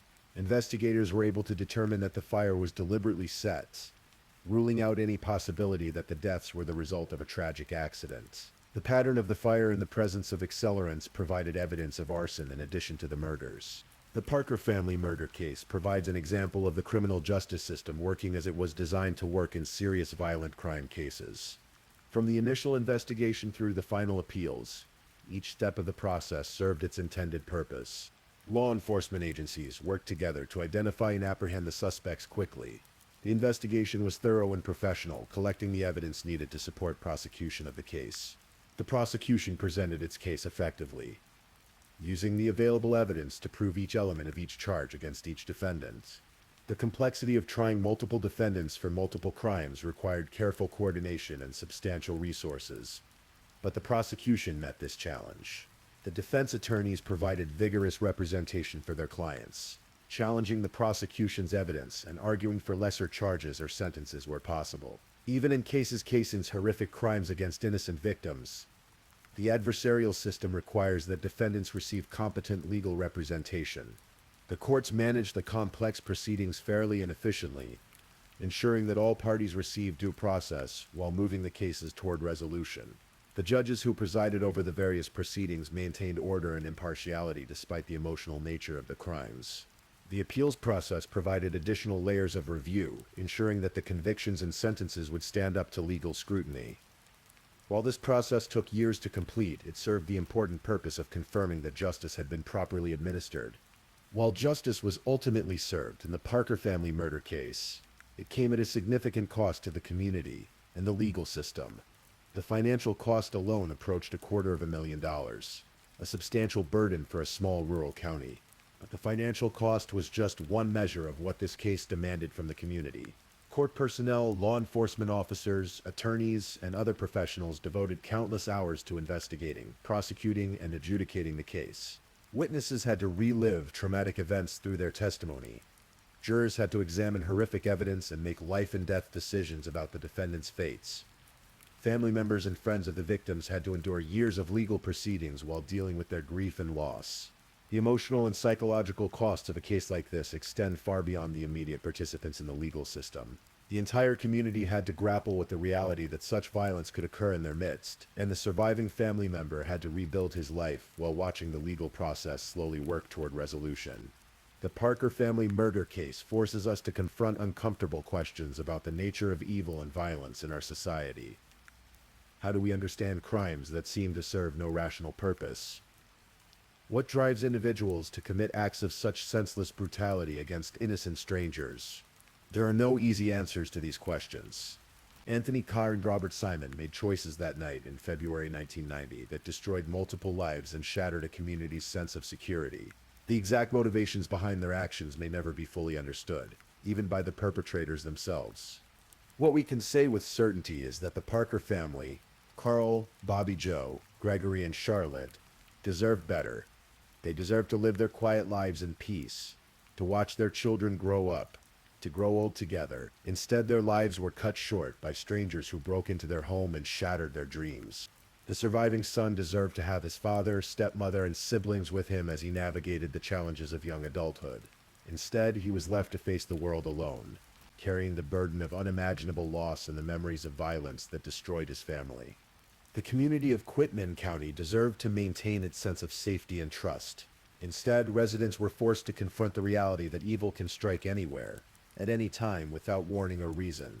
Despite the tragedy and loss, the Parker family murder case ultimately demonstrates that justice can prevail, even in the face of the most heinous crimes. The investigation was thorough and professional. The prosecution was vigorous and effective. The courts provided fair proceedings and appropriate sentences. Anthony Carr and Robert Simon were held accountable for their crimes. Both men received death sentences for their roles in the murder of the Parker family. While no punishment can truly balance the scales of justice when innocent lives are lost, the legal system did what it could to respond appropriately to the magnitude of their crimes. The surviving family member saw his loved one's killers brought to justice. While this could never restore what he had lost, it at least provided the knowledge that those responsible had been held accountable for their actions. The community of Quitman County could take some measure of comfort in knowing that the perpetrators had been caught and convicted. While the sense of security that was lost could never be fully restored, the successful prosecution at least demonstrated that crimes like these would not go unpunished. As we conclude this story, it's important that we remember not just the details of the crime or the legal proceedings that followed, but the lives that were lost and the people who were affected by this tragedy. Carl Parker was more than just a victim in a criminal case. He was a working man who provided for his family, a husband who loved his wife, and a father who cared for his children. His life had value and meaning beyond the violent way it ended. Bobby Jo Parker was a wife and mother who devoted herself to her family. She was part of the fabric of her community, a person who touched other lives through her daily interactions and relationships. Her death represented not just the loss of an individual life, but the loss of all the good she might have done in the years she was denied. Gregory Parker was 12 years old when he died. He was just beginning to discover who he might become as he grew toward adulthood. We can only imagine what he might have accomplished, what kind of man he might have become, what contributions he might have made to his community and the world. All of that potential was destroyed in one night of violence. Charlotte Parker was 9 years old, a little girl who should have had decades of life ahead of her. She should have grown up, gone to school, made friends, perhaps married and had children of her own. Instead, her life was ended brutally and prematurely by strangers who had no right to make that choice for her. These were real people with real lives, real dreams, and real relationships. They were not just characters in a true crime story or statistics in a criminal case file. They were human beings whose lives had value and whose deaths represent a genuine loss to their community and the world.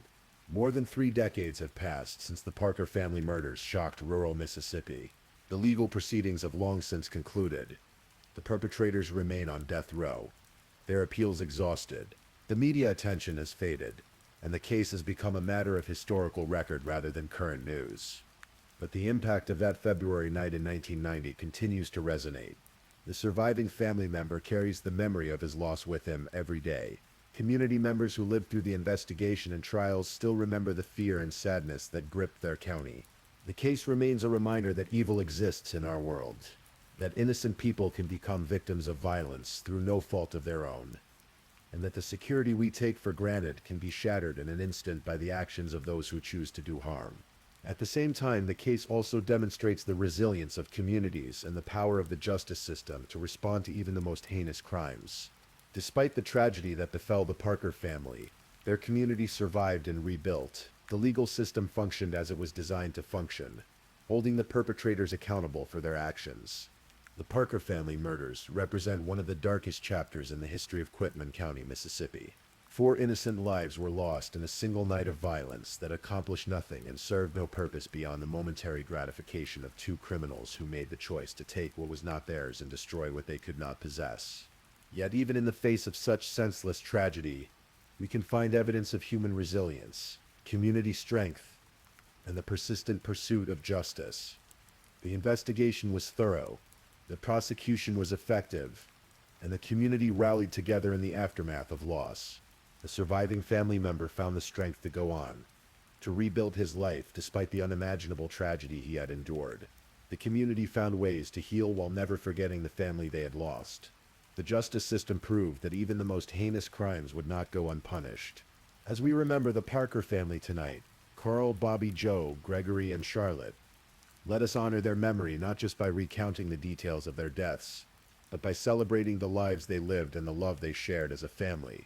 In the end, that love and those lives matter more than the violence that ended them. In the quiet darkness of rural Mississippi, on nights when the wind blows through the trees and the stars shine down on the countryside, perhaps we can imagine the Parker family as they should be remembered.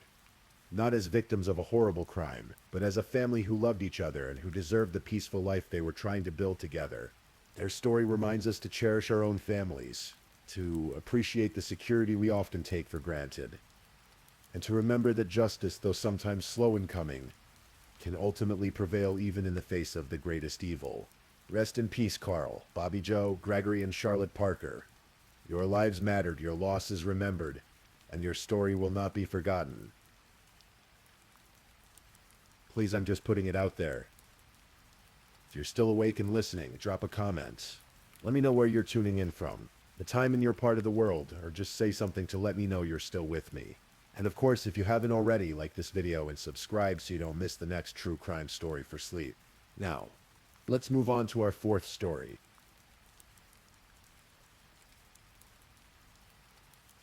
Story 4. The quiet suburb of Atascocita, Texas, nestled just outside Houston, was the kind of place where neighbors knew each other's names and children played safely in tree-lined streets. It was November 1994, and the autumn air carried the promise of approaching holidays. For most families in the area, it was a time of preparation and anticipation, but for 33-year-old Farah Frata, that November evening would become her last. Farah was a devoted mother to 3 young children, ages 7, 6, and 4. Those who knew her described her as gentle, caring, and completely dedicated to her family. She had the kind of warm smile that could light up a room, and her children were the absolute center of her world. But behind the facade of suburban normalcy, Farah was navigating one of the most challenging periods of her life. Her marriage to Robert Frata, known to friends as Bob, had been deteriorating for months. Bob worked as a public safety officer for the city of Missouri City, a job that should have represented protection and service to the community. He was the kind of man who appeared confident, even cocky to those who met him. At the local gym where he worked out religiously, Bob was known for his muscular build and his tendency to dominate conversations. But beneath that confident exterior lay a man whose marriage was crumbling and whose response to that dissolution would prove to be nothing short of monstrous. The couple had been locked in an increasingly bitter divorce proceeding. What had started as the natural dissolution of an incompatible marriage had evolved into something much darker. Court testimony would later reveal that Bob's intensifying sexual appetites had been a significant factor in pushing Farah toward divorce. She had reached a point where she could no longer tolerate the direction their relationship had taken. As autumn progressed, the custody battle over their 3 children became particularly contentious.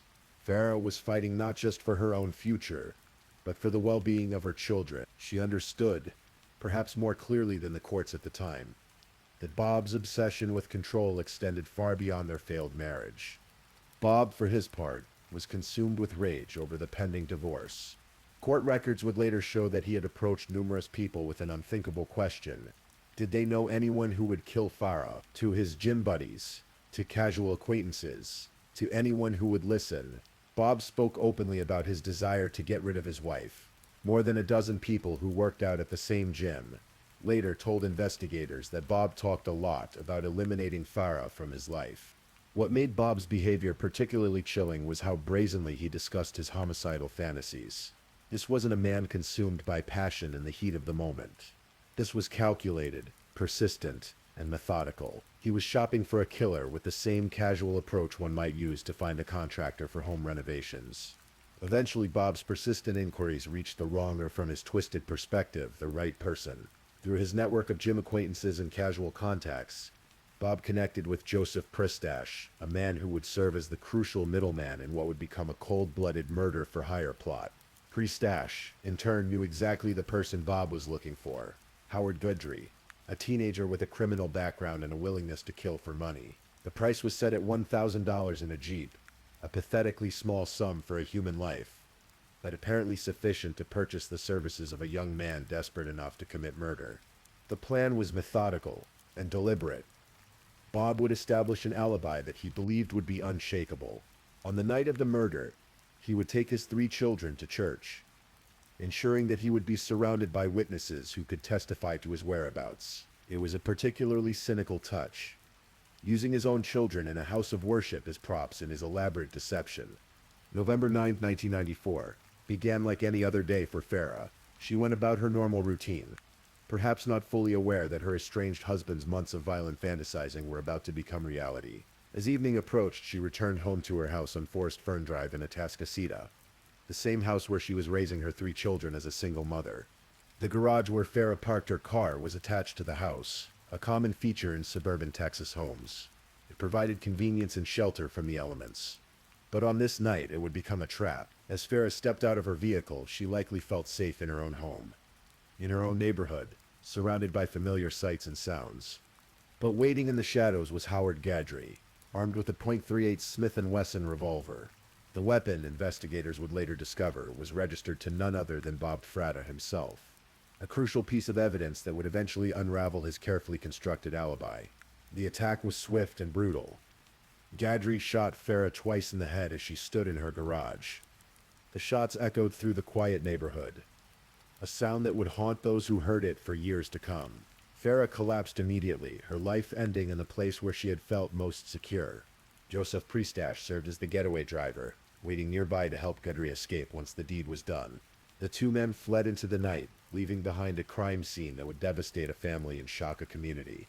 Meanwhile, across town, Bob Frata sat in church with his 3 children, ages 7, 6, and 4. To anyone observing him that evening, he appeared to be exactly what he pretended to be, a devoted father spending quality time with his kids. The children, innocent of their father's true nature, participated in the service while their mother lay dying miles away. When the call came in about the shooting, Bob's reaction was telling, rather than the devastated grief one might expect from a husband who had just lost his wife. Bob displayed a cold composure that struck investigators as unusual. In fact, KHEOU 11 cameras were rolling when Bob arrived for questioning, and what they captured was remarkable. A man who seemed almost cocky, cheesing to the camera, as one detective later described it. "He's just happy-go-lucky," Harris County Sheriff's Office Detective Larry Davis observed. "He's cheesing to the camera." This was not the demeanor of a grieving widower. This was the behavior of a man who believed he had successfully executed the perfect crime. The investigation that followed would take months to fully develop, but it would ultimately expose the web of connections that led back to Bob Frata. The first major break came in March 1995, when Howard Gadry was arrested for an unrelated bank robbery. During that arrest, police discovered the .38 Smith & Wesson revolver that had been used to kill Farah. When investigators traced the serial number, they made a shocking discovery. The weapon was registered to Bob Frata. This revelation transformed what had been a challenging investigation into a clear path toward the truth. But there was another crucial witness who would help unravel the conspiracy. Joseph Pristash had been living with his girlfriend, Mary Gipp, at the time of the murder. On the night of the shooting, Gipp was home when Pristash returned from his role as getaway driver. Something about his behavior that night troubled her, and in a decision that would prove crucial to the investigation, she secretly wrote down the serial number of the .38 Smith & Wesson revolver. When that same weapon was later linked to Gadry's bank robbery arrest, the connection became clear. Mary Gibb's foresight in recording the serial number provided the missing link that tied all 3 men to Farah's murder. Faced with overwhelming evidence, both Pristash and Gadry eventually confessed to their roles in the crime. Pristash admitted to serving as the getaway driver, while Gadry acknowledged that he had been the one to pull the trigger. Most importantly, both men implicated Bob Frata as the mastermind who had orchestrated the entire plot. Under Texas law, the distinction between mastermind, middleman, and triggerman is irrelevant in murder-for-hire cases. All 3 men were equally culpable for Farah's death, and all 3 would face the ultimate punishment. The impact on Farah's children was devastating and long-lasting. In December 1994, just weeks after their mother's murder, the courts decided that the 3 children should be placed in the custody of their maternal grandparents, Lex and Betty Baker. Bob was granted only supervised visitation rights for every Saturday, along with daily 15-minute phone calls with his children. The children who had lost their mother to violence and their father to his own evil choices would grow up in the shadow of this tragedy. During Bob's eventual retrial years later, they would face the additional trauma of witnessing the legal proceedings against their father, seeing firsthand the evidence of his guilt in orchestrating their mother's murder. One particularly heart-wrenching moment came during the trial when Farah's 7-year-old son took the witness stand. Prosecutor Kelly Siegler, who handled the case, later described it as a moment she would never forget. A young boy forced to testify in his mother's murder case, a burden no child should ever have to bear. The legal proceedings against Bob Frata would span decades, marked by appeals, retrials, and constant delays that prevented justice from being served swiftly. His first conviction was overturned on technical grounds related to the statements made by his co-conspirators. But the evidence against him was overwhelming, and he was ultimately convicted again. Throughout the lengthy legal process, Bob maintained his innocence, but the evidence painted an unmistakable picture of a man whose narcissistic rage had led him to commit the ultimate act of domestic violence. The testimonies from his gym acquaintances, the physical evidence of his own gun being used in the murder, and the confessions of his co-conspirators all pointed to the same conclusion. Bob Frata had orchestrated his wife's murder with cold-blooded calculation. On May 14, 2009, nearly 15 years after Farah's murder, a jury found Bob Frata guilty of solicitation of capital murder. 2 weeks later, on May 29, 2009, that same jury sentenced him to death. His defense team had urged the jury to consider life imprisonment, pointing to his model behavior during his 15 years of incarceration, but the jury was unmoved by these pleas. The case would continue to wind through the appeals process for more than a decade. Bob's accomplices, Joseph Pristash and Howard Guidry, were also sentenced to death for their roles in the murder. The three men would spend years on death row, their fates intertwined by the crime they had committed together. In a twist of fate, Joseph Pristash, the middleman who had connected Bob with his teenage hitman, died on death row before his execution could be carried out. This left Bob and Howard Guidry as the surviving members of the conspiracy, both awaiting their dates with the executioner. Throughout his time on death row, Bob continued to maintain his innocence, but those who had investigated the case and prosecuted it remained convinced of his guilt.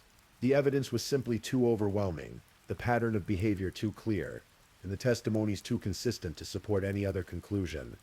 As Bob's execution date approached, there were the usual last-minute legal challenges. On January 10, 2023, just hours before his scheduled execution, U.S. District Judge Catherine Mousy issued a temporary injunction based on concerns about expired lethal injection drugs. However, higher courts quickly rejected these challenges, and the execution was allowed to proceed. On that January evening in 2023, nearly 3 decades after Farah Frata was murdered in her garage, Robert Frata was led into the execution chamber at the state penitentiary in Huntsville, Texas. At 65 years old, he had spent more than half his adult life on death row, but he had never shown genuine remorse for his crime. Present for the execution were members of both families affected by this tragedy. Bob's oldest son was there, now a grown man who had lived his entire adult life with the knowledge that his father had murdered his mother. Farah's brother was also present, representing a family that had waited decades for justice to finally be served. When offered the opportunity to make a final statement, Bob Frata declined. He had no words of apology for his children, no acknowledgement of the pain he had caused, no expression of remorse for the life he had taken. As one prosecutor noted after his death, Bob was a coward in 1994 when he arranged the murder for hire of his estranged wife, and he remained a coward to the end. At 7:49 p.m. on January 10, 2023, Robert Frata was pronounced dead by lethal injection.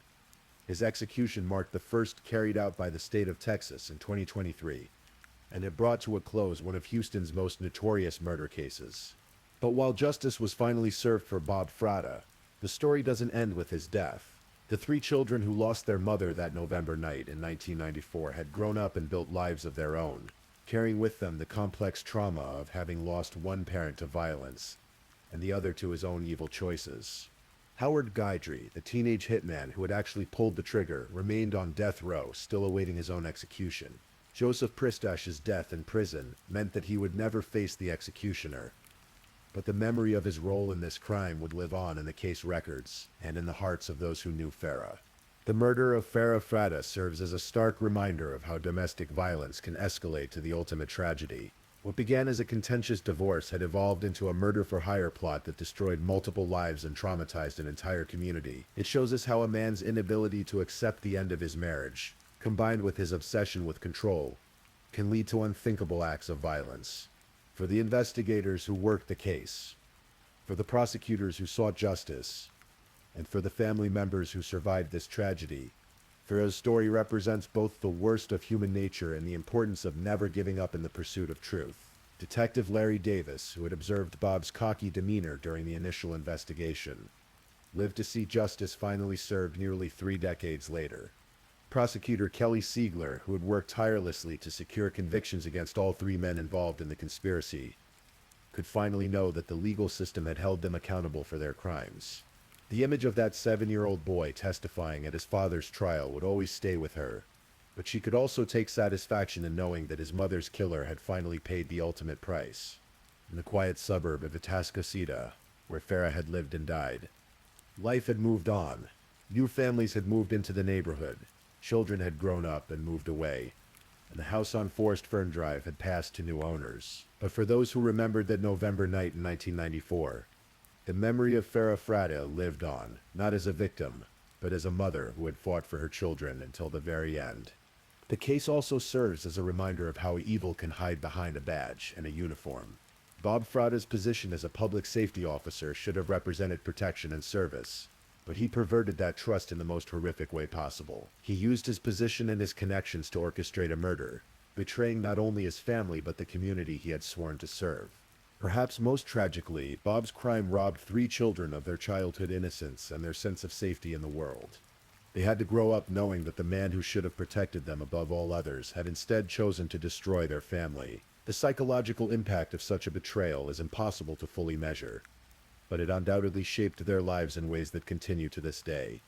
As we reflect on this case, we're reminded that justice, while sometimes delayed, can ultimately prevail.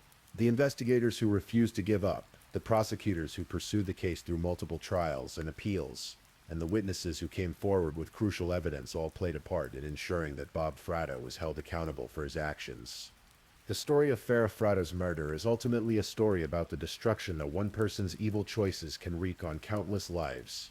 But it's also a story about resilience, about the strength of those who survive such tragedies, and about the importance of never stopping in the pursuit of truth and justice. In the end, Bob Frata's carefully constructed alibi failed him.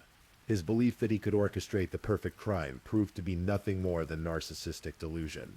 The truth, as it always does, eventually emerged from the shadows, and justice, though delayed, was finally served. For Farah Frata, a devoted mother who died protecting the life she had built for her children, that justice came nearly 30 years too late. But for her family, for the investigators who worked her case, and for the community that had been shaken by her murder, Bob Frata's execution represented the final chapter in a long and painful journey toward closure.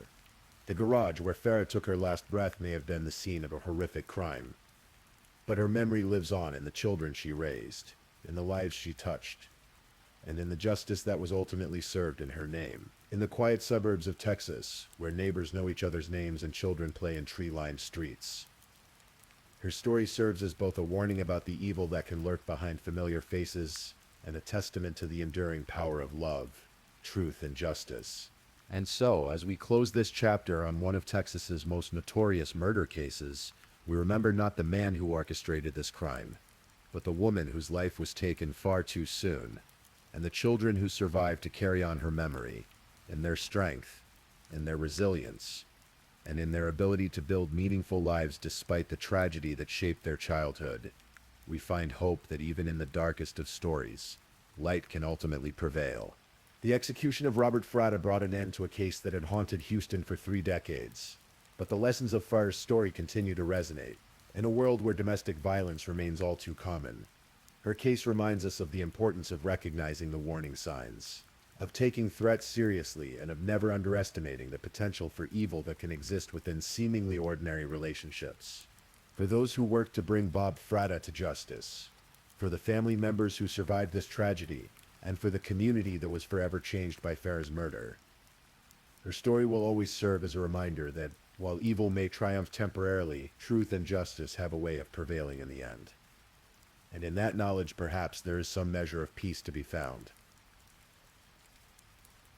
Please, if you're still awake, let's move on to our last story. Story 5. In the quiet town of Simpsonville, South Carolina, where rolling hills meet suburban neighborhoods, a young woman named Katy Blauvelt was building what she hoped would be a peaceful new chapter of her life.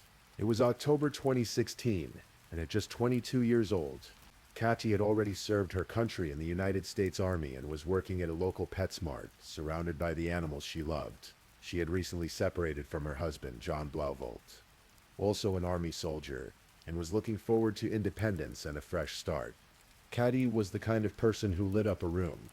Her friends described her as vibrant, caring, and fiercely loyal. She had a way with animals that seemed almost magical.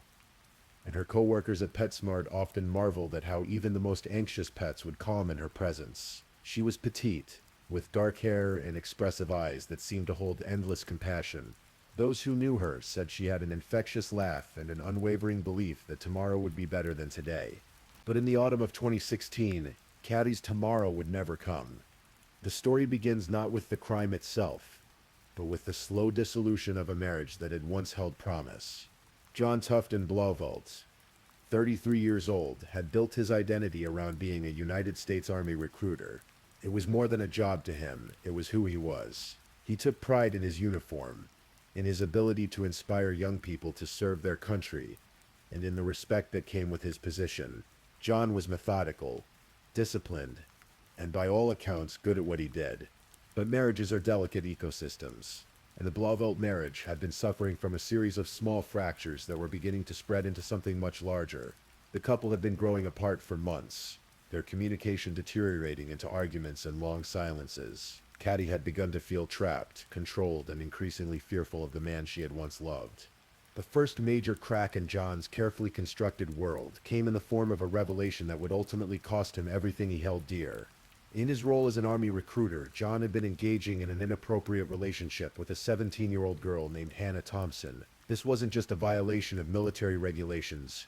It was a betrayal of the trust placed in him by the community and the Army. When this relationship came to light, the consequences were swift and severe. The Department of the Army acted decisively. John was removed from his recruiting duties, the work that defined him, the role in which he took such pride. His pay was cut, and he faced disciplinary action that would permanently alter the trajectory of his military career. For a man who had built his entire sense of self around being a soldier and a recruiter, this was devastating. But rather than accepting responsibility for his actions, John found someone to blame: his wife, Katy. In John's mind, Katy was responsible for his downfall. He told friends and family that she had reported him, that she had destroyed his career out of spite. The truth was more complex, as truth often is. But John had decided on his narrative, and in that narrative, Katy was the villain who needed to be punished. My friends would later recall conversations with John where he spoke openly about wanting revenge against Katy. These weren't vague threats or angry words spoken in the heat of the moment. According to investigators, John expressed a clear intent to make Katy pay for what he perceived as her role in destroying his life. The woman he had once promised to love and protect had become, in his mind, an enemy who deserved his hatred. As the autumn days grew shorter in South Carolina, Katy was trying to move forward with her life. She had filed for separation and was in the process of officially ending her marriage to John. She was working her shifts at PetSmart, spending time with friends, and slowly beginning to heal from the trauma of a relationship that had become toxic and frightening. She had reported to authorities that John had pulled a gun on her just a month earlier, leading to domestic violence charges against him. This incident had shown her just how dangerous her estranged husband had become. October 23, 2016 began like any other day for Katy. She went to work at the PetSmart in Greenville, caring for animals and helping customers, bringing her characteristic warmth and dedication to everything she did. Her shift ended at 2:15 in the afternoon, and she left work as usual, planning to meet friends later that day. It was a simple plan, the kind of everyday arrangement that millions of people make without a second thought. But Katy never made it to meet her friends. When she failed to show up, her friends initially weren't alarmed. People run late. Plans change. Life happens. But as the hours passed and Katy didn't answer her phone, concern began to grow. This wasn't like her. Katy was reliable, considerate, the type of person who would call if she was going to be late. As evening turned to night and still no word came from Katy, her friends contacted her family. By the morning of October 24th, Katy Blauvelt had been officially reported missing. Her family and friends began a frantic search, calling hospitals, checking with mutual acquaintances, driving the routes she might have taken. The police were notified, and what would become a massive investigation began to take shape. Less than 24 hours after Katy was reported missing, the search came to a heartbreaking end.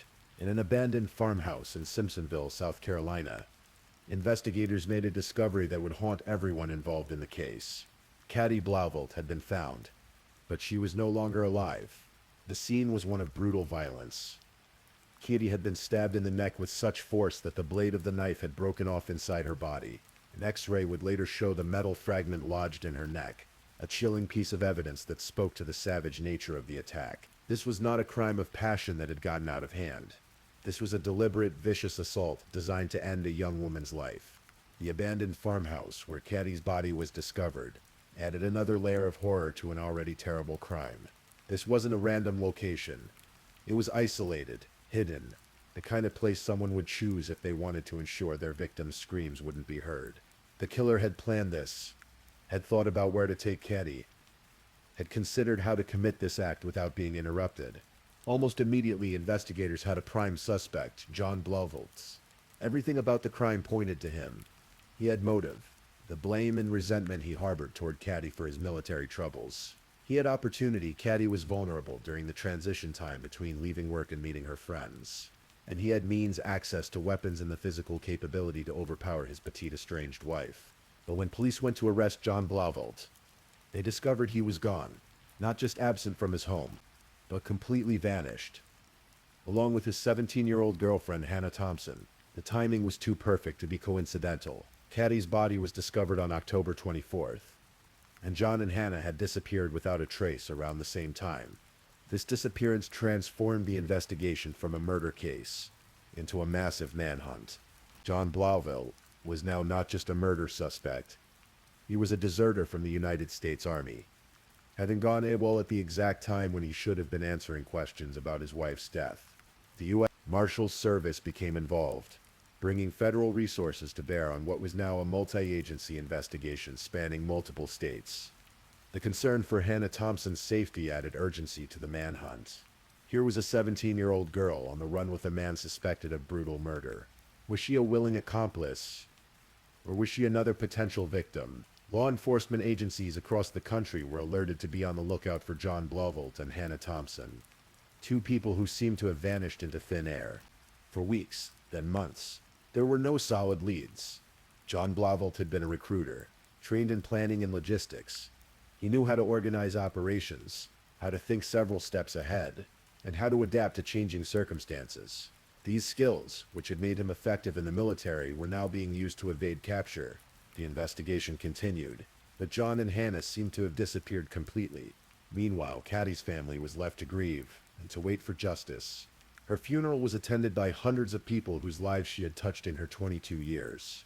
Military honors were rendered for the young soldier who would never again serve her country. Friends and family shared memories of her kindness, her love of animals, her dreams for the future that would never be realized. But underneath the grief was anger. And underneath the anger was a desperate need for answers and accountability. The break in the case came from an unexpected source. In December 2016, about 2 months after Katy's murder, Hannah Thompson was found safe and was reunited with her family. The details of how she was located and what had happened during those months on the run were closely guarded by investigators. But her recovery provided the first real lead in the search for John Blauvelt.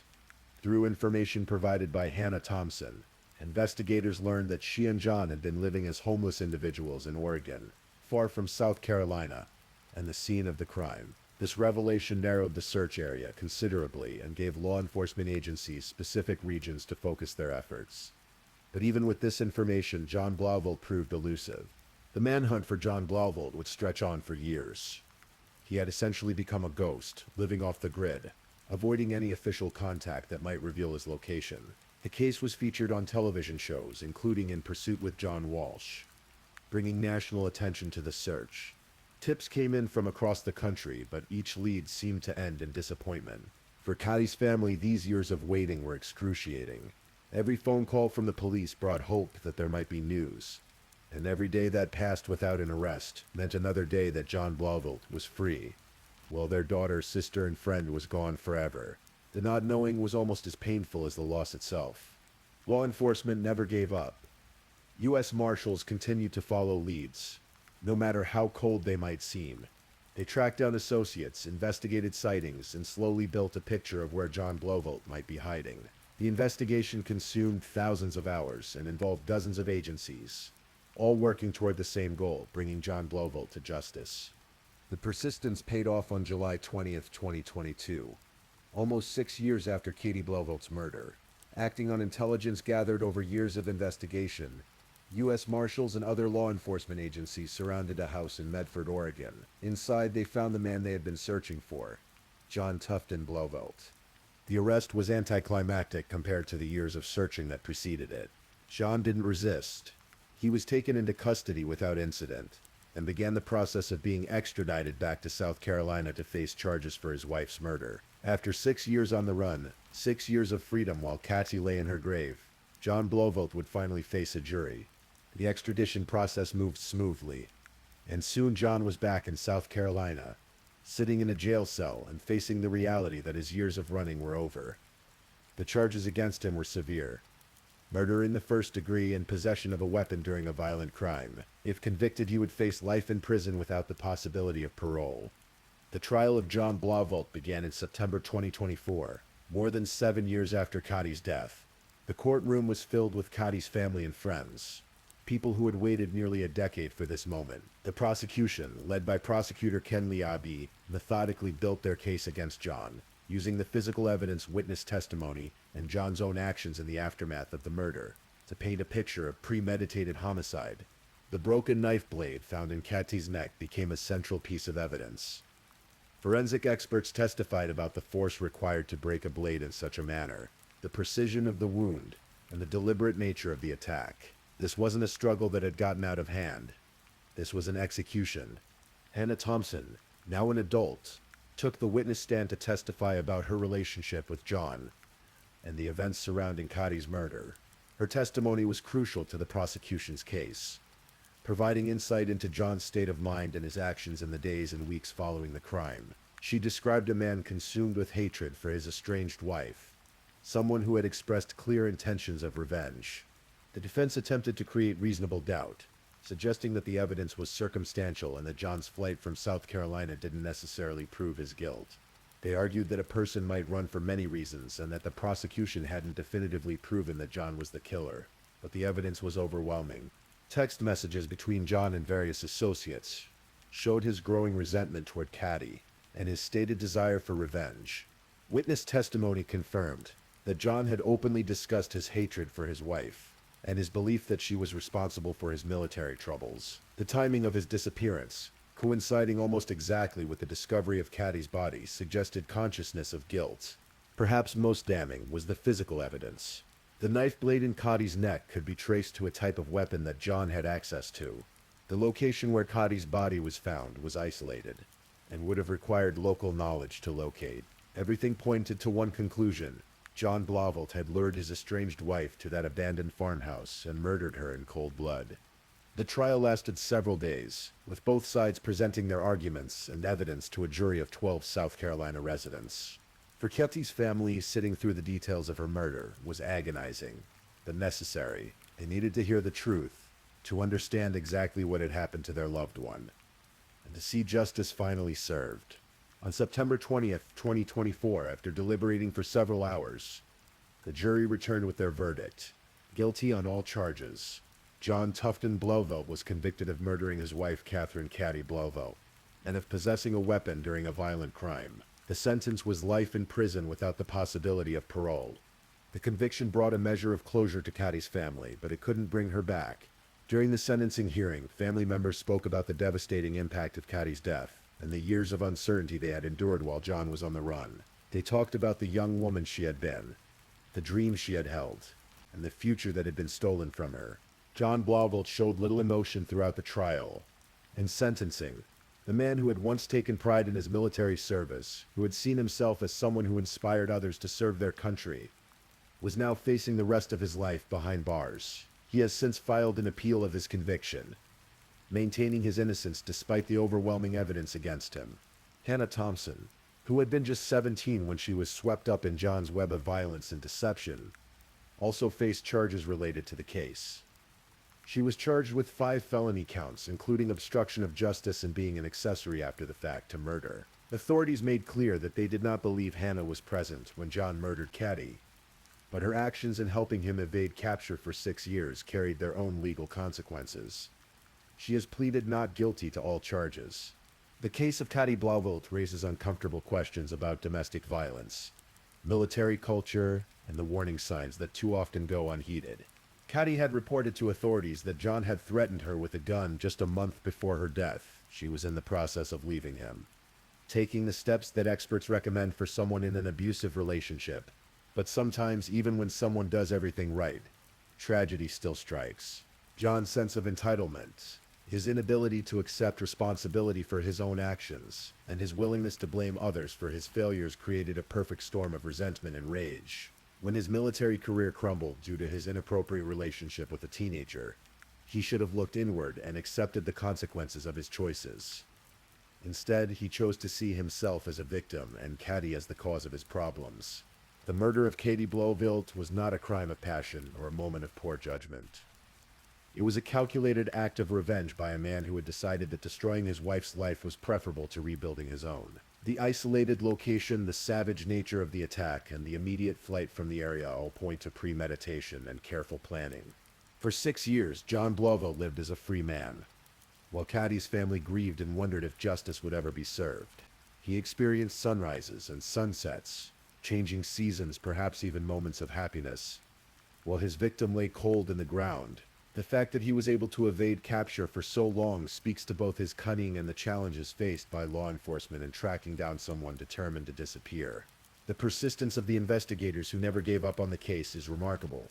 U.S. Marshals, local police, and federal agents worked for years, following every lead, no matter how slim, until finally bringing John Blauvelt to justice. Their dedication ensured that Katy's murder would not become another cold case, another unsolved tragedy. Today, John Blauvelt sits in a South Carolina prison, where he will spend the rest of his natural life. To 33 when he committed the murder, he may have decades ahead of him to contemplate what he did and what he lost. His military service, once a source of pride, is now forever tainted by his crimes. His freedom is gone, his reputation destroyed, his legacy one of violence and betrayal. Katy Blauvelt, who should have had decades of life ahead of her, remains frozen in time at 22 years old. She will never know the joy of a career she loved, the contentment of a healthy relationship, the satisfaction of growing old surrounded by people who cared about her. Her life was cut short by the very person who had once promised to love and protect her. The case serves as a reminder that domestic violence can escalate quickly and unpredictably. The fact that John was a military recruiter, someone trusted by the community and by young people considering military service, shows that abuse can come from unexpected sources. Position, reputation, and public standing are no guarantee of private character. For those who knew and loved Katy, her memory lives on in the kindness she showed to others, the animals she cared for, and the joy she brought to those around her. She is remembered not as a victim, but as a person who made the world a little brighter during her too brief time here. The legal proceedings may continue as appeals are filed and other charges are resolved, but the central question of what happened to Katy Blauvelt has been answered. Justice, delayed but not denied, has finally been served. A young woman's life was taken in an act of calculated revenge, but her killer will never again know freedom.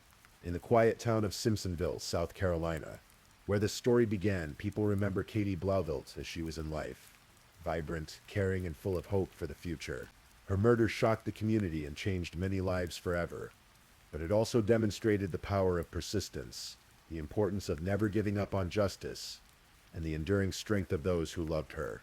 The case is closed, the verdicts rendered, the sentences imposed, but the impact of what happened in October 2016 continues to ripple outward, touching everyone who knew Katy, everyone who worked to find her killer, and everyone who believes that justice, however long delayed, must eventually prevail. And so ends the story of Katy Blauvelt, a young woman whose life was stolen but whose memory endures, and of John Blauvelt, a man who traded everything good in his life for a moment of terrible revenge that will cost him his freedom forever. The quiet nights in Simpsonville continue, as they always have, as they always will, but now finally there is peace in knowing that justice has been served, and that Katy Blauvelt can rest knowing her killer will never harm anyone else again. Thank you for listening to tonight's true crime story. Rest peacefully knowing that another story awaits you next time, ready to accompany you on another journey toward restorative sleep. But if you're still awake, don't forget to like and subscribe so you don't miss our next true crime stories. And until next time, stay safe and take care. Good night.